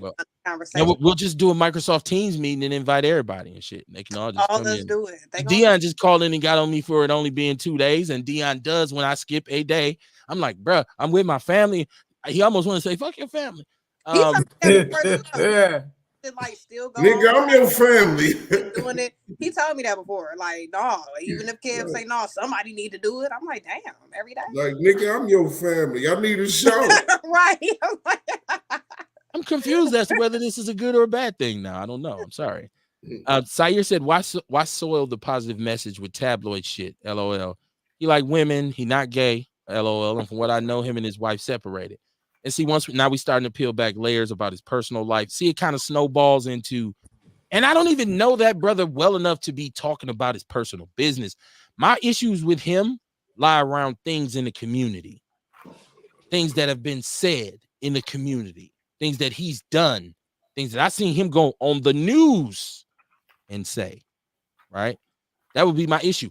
But if he's doing something that's positive for the community, it's bigger than me. Because if we did have a relationship, then I could one day before, if he said, "Well, Kev, I want to come back and promote this," I say, man, let me ask you about this bullshit, cuz this has been on my mind. I didn't want to hit you with it on the show. It's always a way to do things. He said they was reaching out to me too. They just wanted to shit on him. No real smoke. Are we talking about who we talking about, Sayer? Who we talking about? Let me know. Right. Lace me up. I gotta know who we talking about. What else we got? But then, you know what I'm saying? This is thing like, if it's a positive message, we don't want to soil it. Depending on what motherfuckers got going on, no, you can say your positive message and we're still going to ask questions. That's like R. Kelly, goddammit. Nobody asked no motherfucking questions and just let them continue. And then we saw the shit. So it's like, nah. It's like if he was having a Christmas parade and he coming on Outlaw to talk about it. We'd have seen this video. You'd have married. Well, hold on, Courtney. Now this is different though. Just like we talking about pissing on underage girls. What you doing?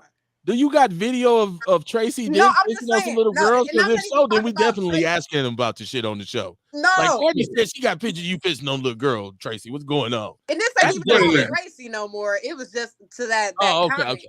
You know what I'm saying? If just because somebody doing something positive, if they got some OC shit going on in the background, fuck that. It ain't just they doing something positive. Don't just block the Fuck that. Depending on what they doing in the background. Nah. He says, Kevin Barnes, when you started this show, this network, you created an obligation for yourself to the people. I kind of feel that people who tune into our show know that we don't do that, right? Like that's, and there's other people who have platforms who do. Yes. And so I'm sure some people, if he would, it's just this thing about integrity for me, because I'm not Howard Stern. I'm not Star. If you know Star, if you know, I'm not a shock jock.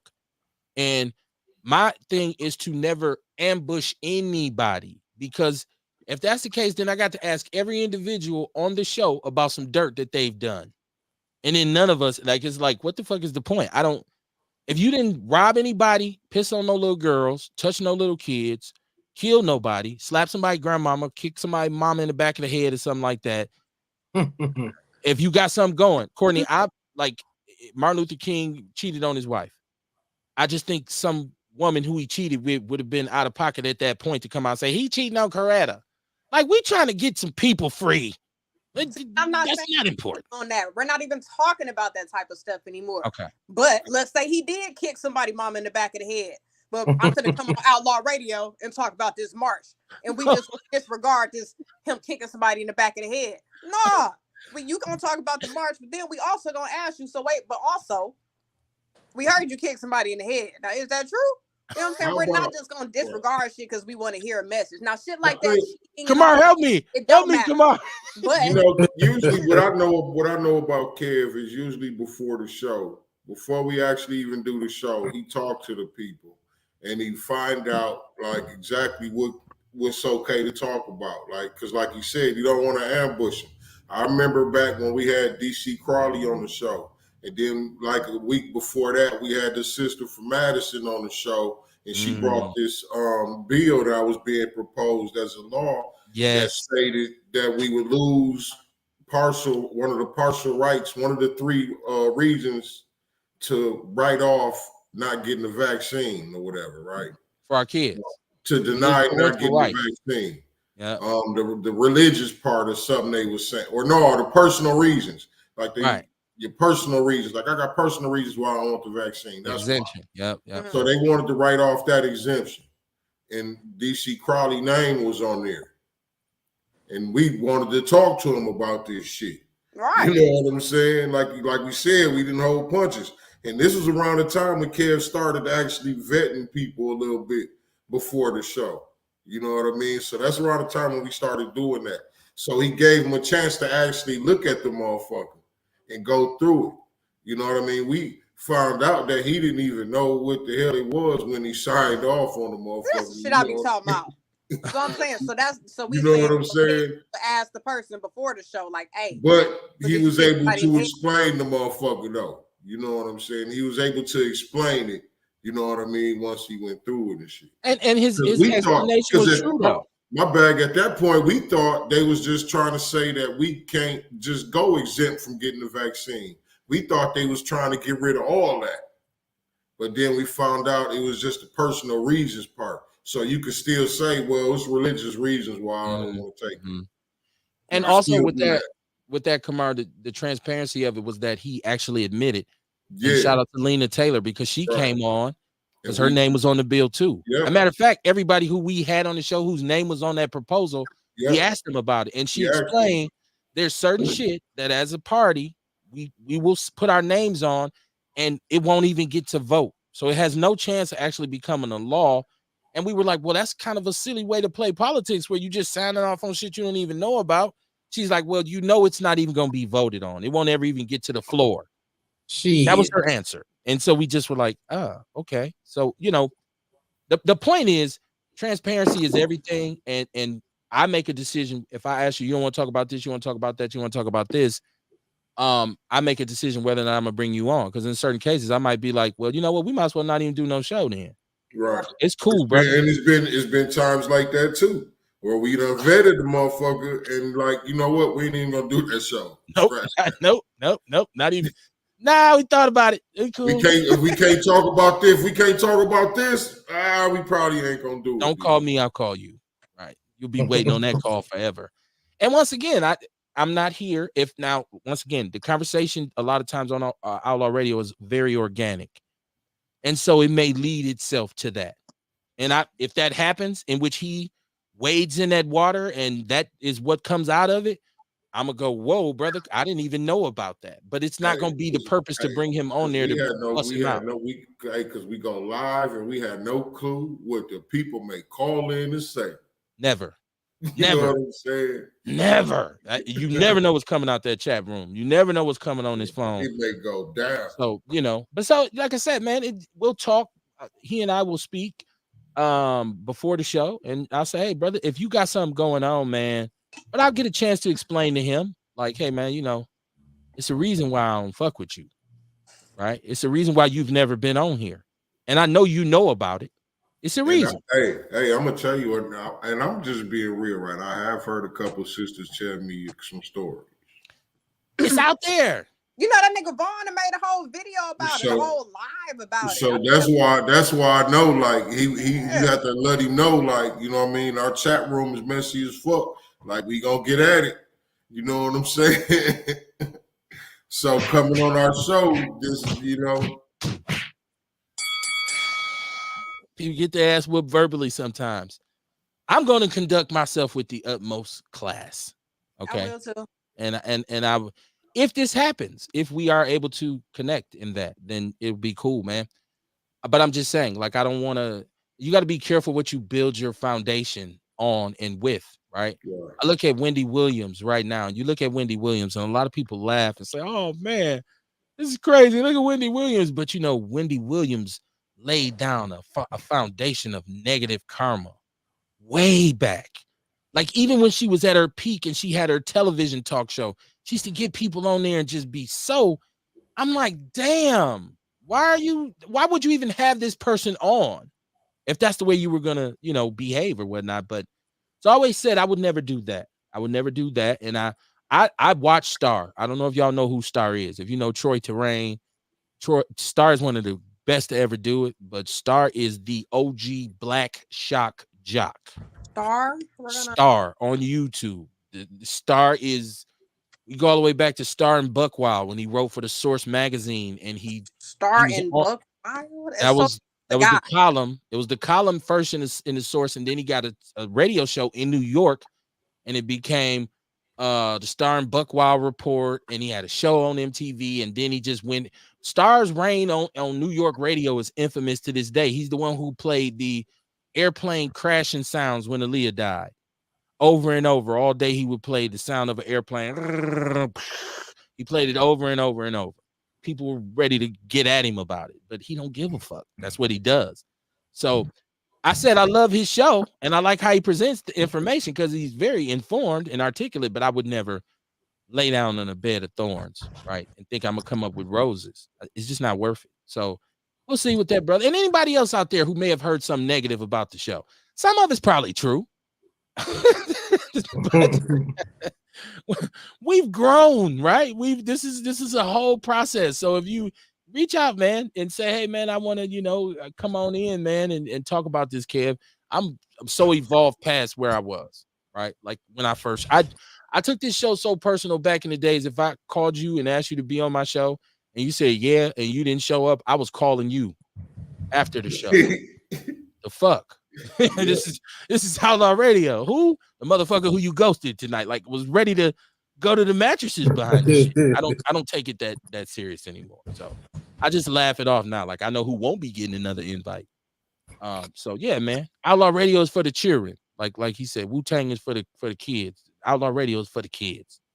Zaire says he remembers. I think he remembers the whole DC Crowley. There was a couple different, and this is, I miss Chris Johnson so much and Kingfish, MKE, because Chris would just funnel me with inside information, and so people would come and drop off bills that were in Madison that our local politicians had signed off on, and would just be normal.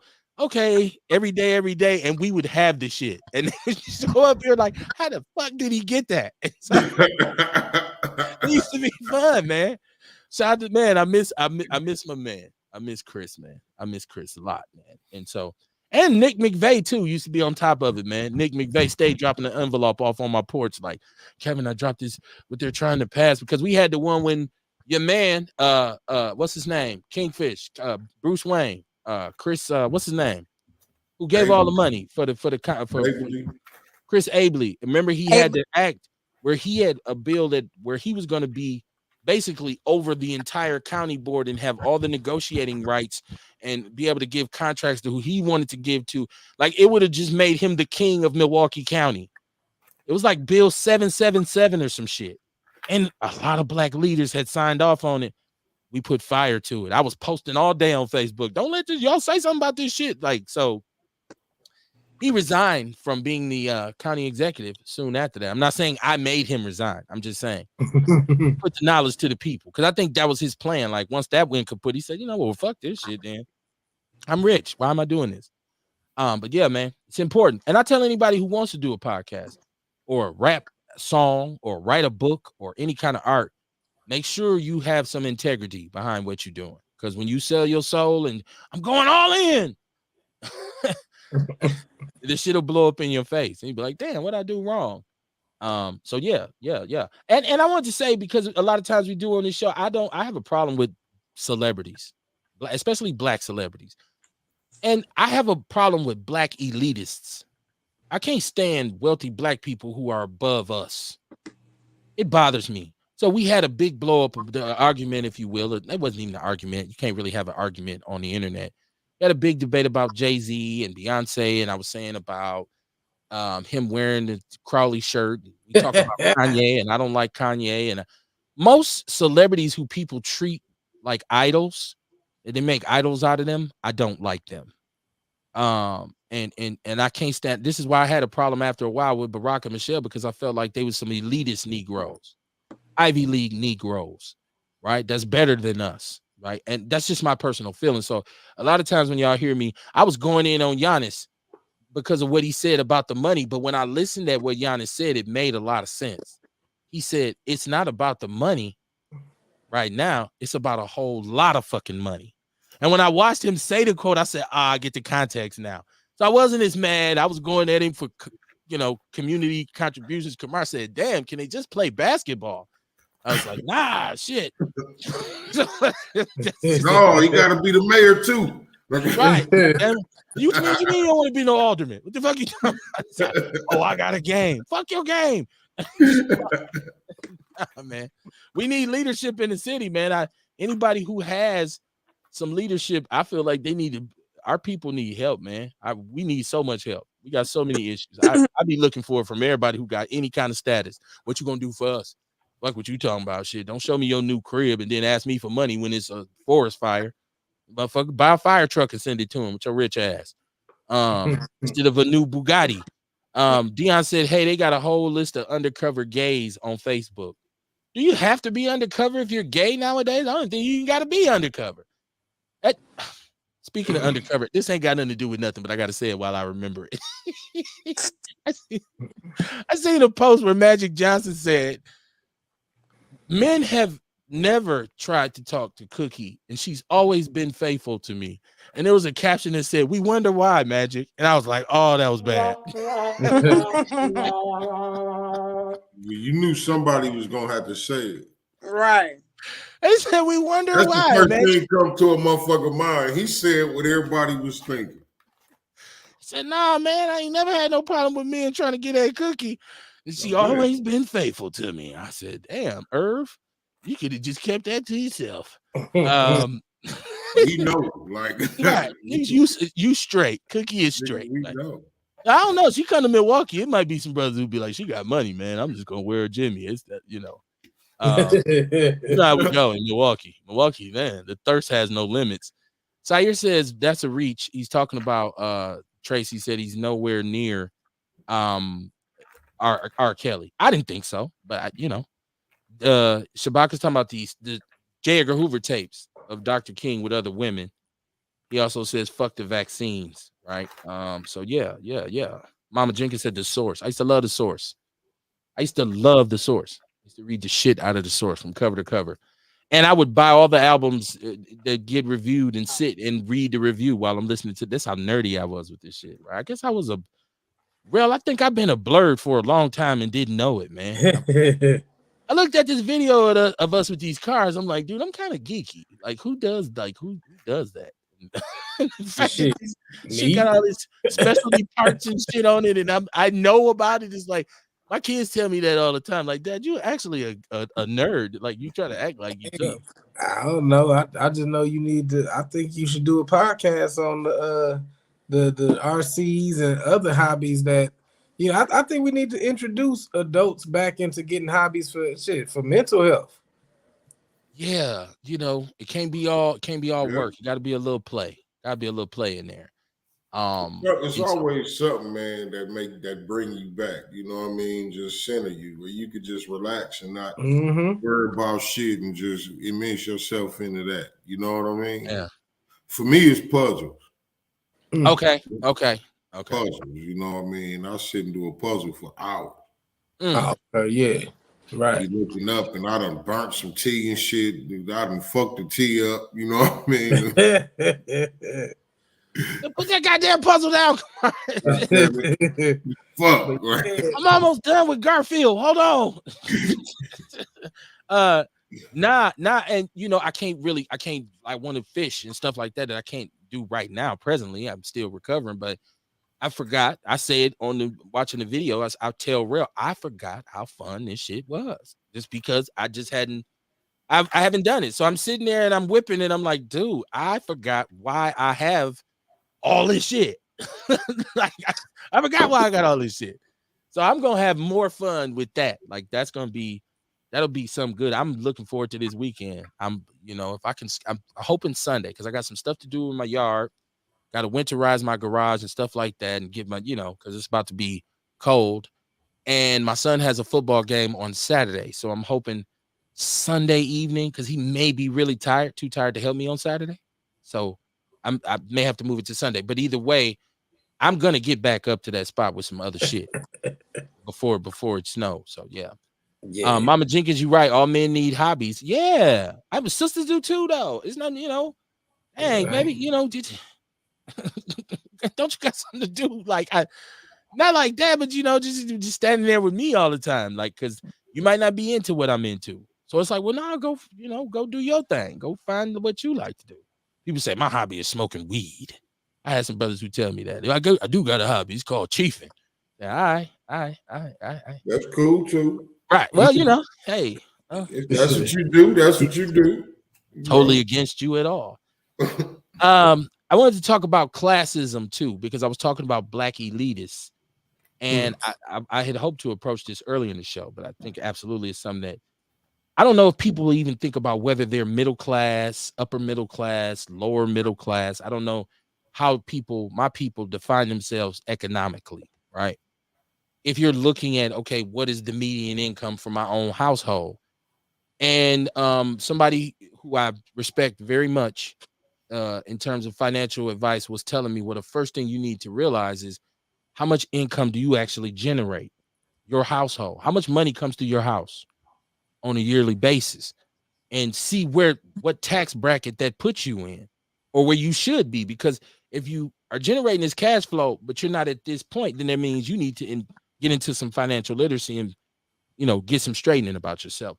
So they was saying the middle class in America, which we know has been depleted and it's down in America, but they're saying that 50% of Americans would be classified as middle class, right? And so the thresholds for income for being middle class in this country range from earning $52,000 a year to $156,000 a year. So you got lower middle class all the way up to upper middle class, I'm guessing, at the end of the spectrum for 156 versus the 52,000.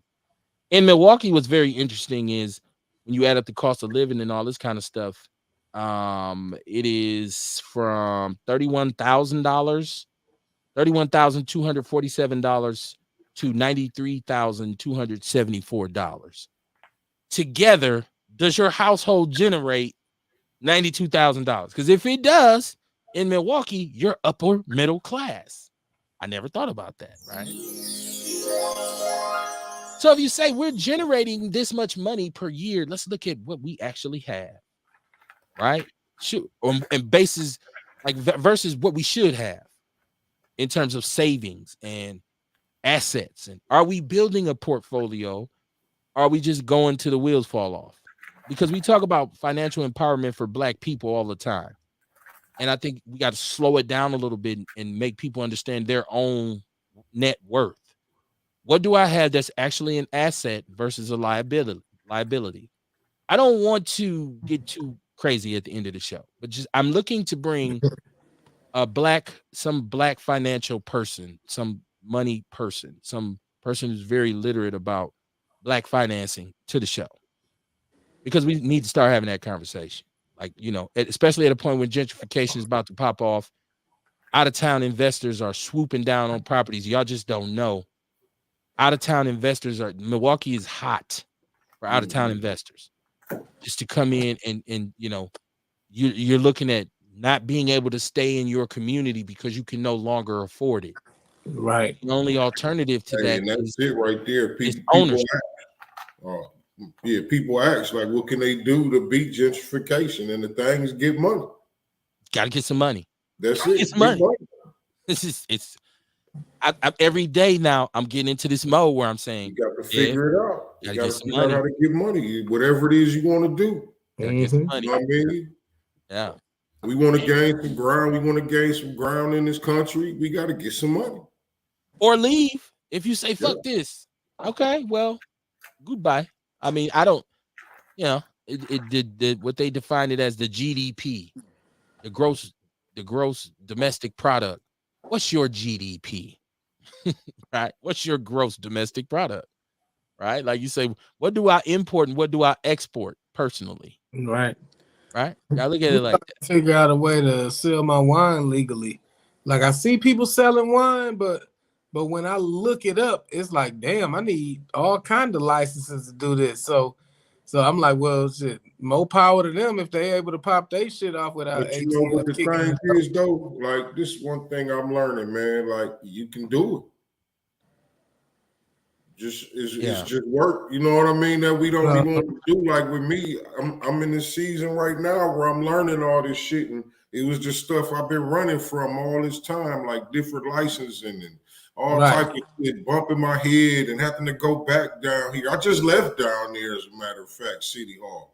You know what I'm saying? But like at this point, I was just talking to my woman, and I'm like, man, really, I'm appreciative because now I know I'm learning this, and you know what I mean. It was just, and now I was running from it. You know what I mean? But like, man, anything we want to do, we can do it. I always felt like shit. I ain't never had shit but a dope house. I ain't never owned nothing but a dope house. These people ain't finna let me get no real store. That's how I felt, dog, and that's what was in my head. And now, you know what I'm saying? Like, and it fucked me up when I went down there. One morning I went down there for my occupancy for the Sherman Phoenix, and they gave me the motherfucker that same morning. Dog, my mind was blown. Like everything I ever understood, like I said, they'll never give me a place. My mind was blown, dog. All in a half hour, I had this motherfucker. You know what I mean? But it was, you know what I mean? And there was more steps too. I knew I was finna have to take, but like shit, man, this shit be seeming daunting, but in the end, it's rewarding. Right. You know what I mean? I'm gonna do my research. Like with you, like right now at this point though, I would just say keep popping and building up your clientele, and you know what I mean, and then get that shit cracking. In the meanwhile, you know what I mean? Like, you ain't got to rush, but one license at a time. Right. Knock them down. Yeah, I'm gonna do my research and figure it out. So you don't walk down the hill and screw one. I mean, you run down the be hill able and to, you know one. what I mean? You might be able to knock walk down and screw down them at the same time, and it just seemed like a lot. You know what I'm saying? But it ain't nothing but a piece of paper. You put your address on a piece of paper and shit. You know what I'm saying?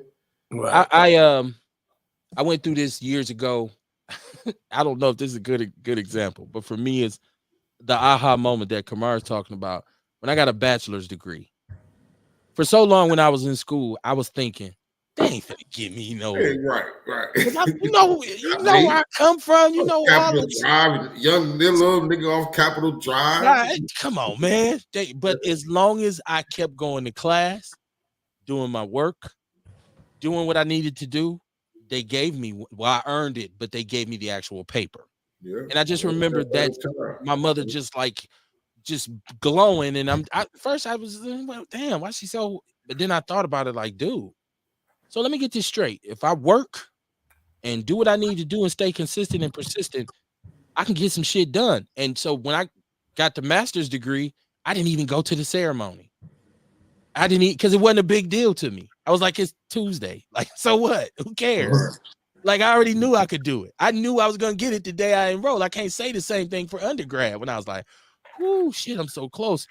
You think they can really let me get this? And rest in peace to my boy Rob, man. Rob Weeks would always say, Kev, they're not giving us shit, B. We earning this shit. Word is bond, yo. He's from New Jersey. So he used to say, word is bond, son. They ain't giving us shit, B. So yeah, man. If you believe it, your ass can achieve it. Right? So and people might say, I don't care what class I am. I'm kind of wanting to know now. It's starting to matter to me. Like it's always just one step at a time. One at a time. One at a time. Never neglect the progress of a baby step. Yeah, man. Yeah. He said the black, and this is Shabaka, he says the black elitists can be broken by white supremacy. Look what happened to Bill Cosby. Exactly. They build you up to tear you down. And if you drink the Kool-Aid, by the time you realize it's going to be too late. He said to be middle class in California, you need a minimum of 100K to be lower middle class. Yes, I heard California is triple expensive, right? Get it? Triple expensive. Just a little play on words. Yeah, I've heard that. My partner, shout out to Zeladon, he tells me all the time, like, man, ain't no way I move back to Cali now. Like the houses and shit just too ridiculous. The price is too ridiculous. He said we must build our own industrial base. Yeah, we got to broaden our horizons and we got to diversify our assets. And like, shout out to all of us who have barbershops and beauty salons. And, you know, like right now in Milwaukee, there's an explosion for holistic businesses and restaurants. I see more small black businesses that were incubated in the Sherman Phoenix now getting brick and mortar locations, which is lovely. And it's what's needed. But y'all know what else we need? Black architectural firms, black welding shops, black manufacturing, black fabrication, black things that would contribute to investing in the infrastructure. The infrastructure is going to be the next gold mine in this country. When they can finally get their tail off in between their legs and say, okay, well, how are we going to get this money? It's going to be, let's do the infrastructure. Let's start rebuilding highways and doing pavement and bridges. And because a lot of the bridges that we driving over every day right now are old and unsafe. We just don't know it. They know it, right? So that's where the money's going to be in the future. Invest in the infrastructure. That's also going to be the development that comes with gentrification. Oh, it's so much money in contracting work now because we're remodeling and gutting all these dilapidated urban properties. So we need to get into that business as well. Like we don't make the small things. Think about somebody who has a nail factory. They make nails that you drive into wood. Nails sell every day, all day long. Like, right. Is somebody coming in Home Depot like, I need some nails of various sizes. Nails sell every day, B. Screws, nuts, bolts, right? Like people sell bags of bolts, right? And so, and they make their families old money. Oh, my dad started, fabricating screws and washers, and he got a contract with General Motors, and we've been a fabrication company. So, and black people say they won't never let us do that. They won't let a nigga do that. They won't let a nigga do that. So, kind of defeated by our own mind state. You just won't. Hey, one application at a time. There we go. We could do one it at a time, man. One at a time. Man. They wouldn't let it. You know what I mean? And what I ain't even just saying what I done did is so great, but you know what I mean? It's just, why not? I'm just talking about the mindset. You know what I mean? Breaking that mindset is something right. Yeah, I'm here to argue with you and say it has been great because I've been here to see it. So a motherfucker can't tell me it, man, that ain't shit. I'll be like, man, That's one of them I beat your ass moments where a black person said, man, I beat your ass. Hey, look, well, I can say it, but I better not hear nobody else say it. You know what I mean? Nigga, you a goddamn lie. Right. Come on, man. When humility goes wrong and shit for Kamar, shit. Nah, you know, what damn the well, fuck? Did you just agree with me? Nigga. This little shit ain't nothing, Kamar. You be like, I beat you. Don't make me climb over this counter and hit your ass with a smoothie. You better go somewhere disrespecting my shit. Hey, Nah. but breaking that mindset, you know what I mean, is what I'm trying to say is the great thing. Yeah, man. I don't know where I'm going. I don't know where I'm going with whatever I do with this thing, but I just know a lot of people told me, it was hard. It's been shit you had to figure out. I went through a whole pandemic, and had to figure out a way to keep doing it. Mm-hmm. And thank God, you know, going virtual, we actually, in terms of this city, one of the first shows to go virtual. I was using Zoom. I wasn't even using, you know what I mean? I wasn't using StreamYard. I was using Zoom. So you just got to figure it out. And I don't know where it's going. I just know that I will keep doing it. Right? It could be 2 people. It could be 2,000 people. It's all the same to me. I think Too Short said a half a meal or a happy meal. It's the same thing, baby. That's real. And so, you know, that's just the way I feel. I just feel like you just got to keep going, and don't let nobody talk you out the tree. Because a lot of people tell you what you shouldn't do. Because you just think about it, if I listened to a lot of people back then telling me that's not gonna work, don't do it, and I looked around now, say I had to stop then, and I looked around now with all these people now doing podcasts and all this, I'd be like, ain't this a bitch? I should have did it anyways. I'm so glad I did. I'm so glad I did. And then right. for somebody, motherfuckers telling you what they can't do. Right. And for somebody like Sayer and Dion and people who can say, no, I remember years ago when this was on or that was on. Or y'all, like he's saying, pick up the phone. You know how long ago that was? Forgot about that, man. Right. So that lets me know, hey, some people have seen it. It's not totally foreign. He said Homer Blow is leaving WNOV. Dion, you said he's leaving WNOV? I don't know. What's going on with Homer and Homer Blow and WNOV. I don't know. I'm not up on it. Or are you telling me? Or are you asking? I don't know. I know it's 9:46. We got some time. And I always try to carve out time. I want to carve out time today. for but I want to give, like, because I know Rail is always on something. Hey, have you been fucked over? Right. Now's your time to call in, right? Now's your time to call in. What if Homer Blow called in on WNOV and said, this is Homer Blow. I've been fucked over by WNOV. I'd be like, God damn it, that's this is the shit, right? But I always got to give Rail a chance to kind of, because he does his TikTok thing, and I know it's huge. And so I'm like, okay, I want to try to align what he's doing and being in the know of what you're talking about. What's the vibe on your TikTok, Rail, or whatever just on your mind, or that you want to kind of get out on the show tonight? Oh man, you know, just same old. Just understanding that we all have our ways of connecting to that higher source. You know what I'm saying?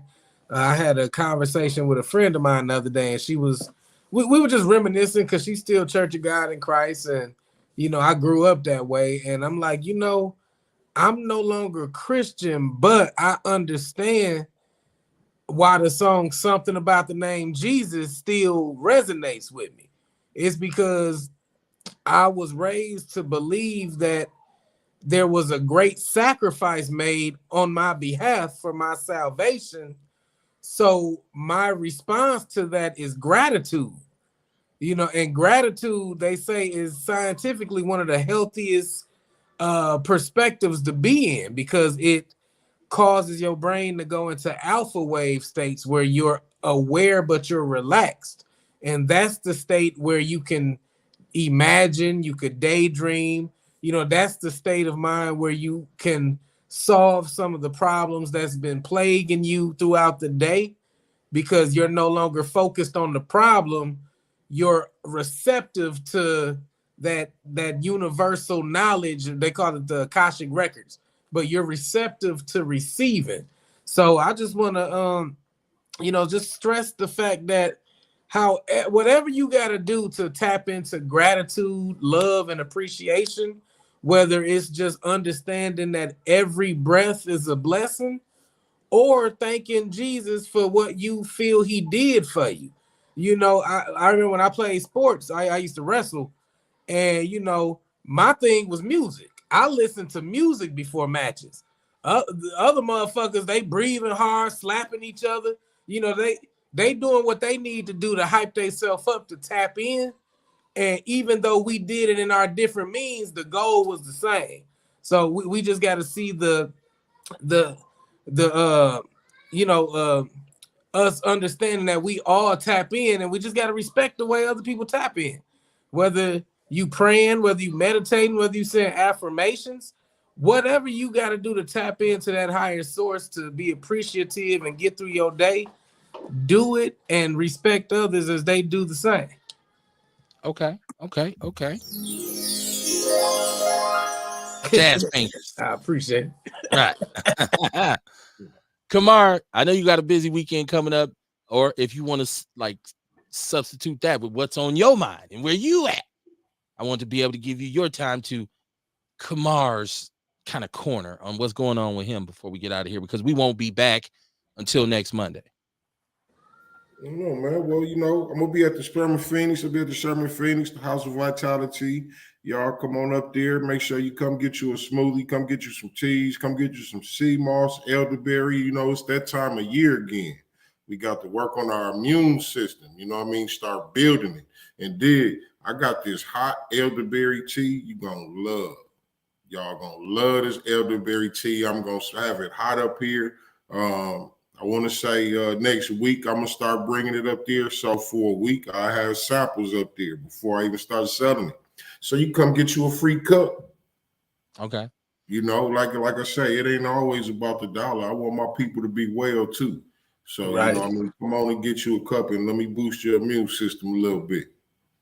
And my goal is to get back on the elderberry this winter as well, because there's all these variations and these things about COVID that they seem to be trying to re-implement, and it makes you wonder who's actually behind the curtain, right? Like, so I'm wondering, I don't know if you ever seen The Wiz, and they got there Michael Jackson, Diana Ross, and it was Richard Pryor goddamn ass. I'm starting to think maybe, you know, is this like some comedian behind the curtain that's like, you know.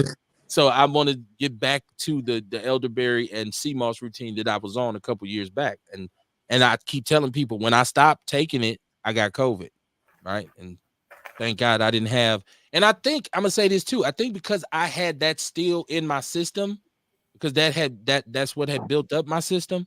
My body did fight it off, and I didn't suffer. Like, even though I had all the risks, you know, you fat, you got high blood pressure, all that kind of stuff. They said you's a dead man if you're fat with high blood pressure and you get COVID. I came out of it, and I gotta say it's because I probably built my immune system was strong. So I'm gonna get back on that. So I'm gonna get with you, Kamar. Dion, he said he's telling me that he's leaving. I mean, not that it matters. I don't think it has anything to do with the price of tea in China in terms of Outlaw Radio, unless the new program director says, wait a minute, let's get some real shit over here, and gives your boy a call. That's the only way it could affect, you know, but you never know. The stars may align. My biggest thing is I put a post in the People's News Network regarding NFL owners voting to unanimously ban kneeling. And shout out to one of the people, the group members, Anthony McGee. I think he says this is false news. And I could have swore I seen this on Sports Center. I could have swore I saw this in some valid articles. But for what they're saying, this didn't happen. But I do know that many owners, many coaches have stated, if you kneel on my field, you're instantly suspended or you're fired. You'll lose your job. I think the fact that black athletes in any game, but in particular in football, in which you pretty much have a stranglehold on how many black players it actually is in the league, I think it's shameful that they won't come out and say, listen, any coach or any owner who got a problem with us kneeling can kiss our ass. First of all, we have a union, right? And so when Tim Tebow did it, you didn't say a goddamn thing.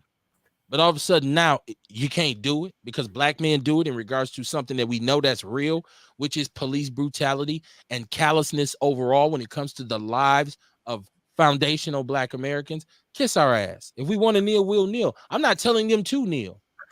I'm telling them they should say to their bosses, if we wanted to kneel, fuck you. And if they fired one player for kneeling, then every goddamn player should sit out on one of these Sundays and see how much money the NFL loses. Right? Yeah, they got to stand collectively, though. Got to stand together. They got to stand collectively. If you Gotta do stand something together. to one of them, we all done. We all right. quit. You My know what I mom used mean? to say when I was And little, they just may have to show them they mean it. my mama used to say, it's a fight with a nigga and a white. If the nigga don't win, we all jump in. Right? And so that's the kind of mentality we must hold on to in this country. And I know, athletes think, well, it's my money. But listen, it's what Giannis said. Money ain't important. A whole lot of fucking money is important. So once you break the shackles on one slave code, they'll all start come tumbling down. Right now, you play in a league where they fine you for your shirt being out your pants, wearing the wrong socks, make you change your cleats, you can't wear this headband, you can't have that. But when we give you permission to end racism on your cleat, you feel good. Well, part of ending racism is stopping the domination of oppression that people of color have to go through, which means when your white owner, who is a billionaire, who's wealthy, who's actually just playing human chess with real people's bodies, comes up with some asinine opinion about people of color, and he feels like he can tell other people, well, you shouldn't be able to recognize your fellow brother's struggle. I think he's out of line, and you should be the one to tell him, hold on, man, I catch the football, don't get me wrong, I do a little jig dance, but goddamn it, if I want to kneel, I'll kneel. I feel like me putting my life on the line. I go out here every game, and could get my shit broke and be dead on the field. I feel like that earns me the right to at least be able to kneel if I'd say that's what we're doing. It's just food for thought, man. Once again, it's not about what you do. It's about how you do it. And I think people who are in positions of power or have some kind of influence, especially people of color, need to represent, because influential Jewish people represent for Jews. Influential Latino people rep for Latino people. Influential Germans rep for Germans. But influential blacks rep for white people. There's got to be something wrong with that, y'all. And if you don't understand the logic behind that, your mama should be ashamed and your daddy should have pulled out. I'll see y'all Monday, man. Peace and love. Peace.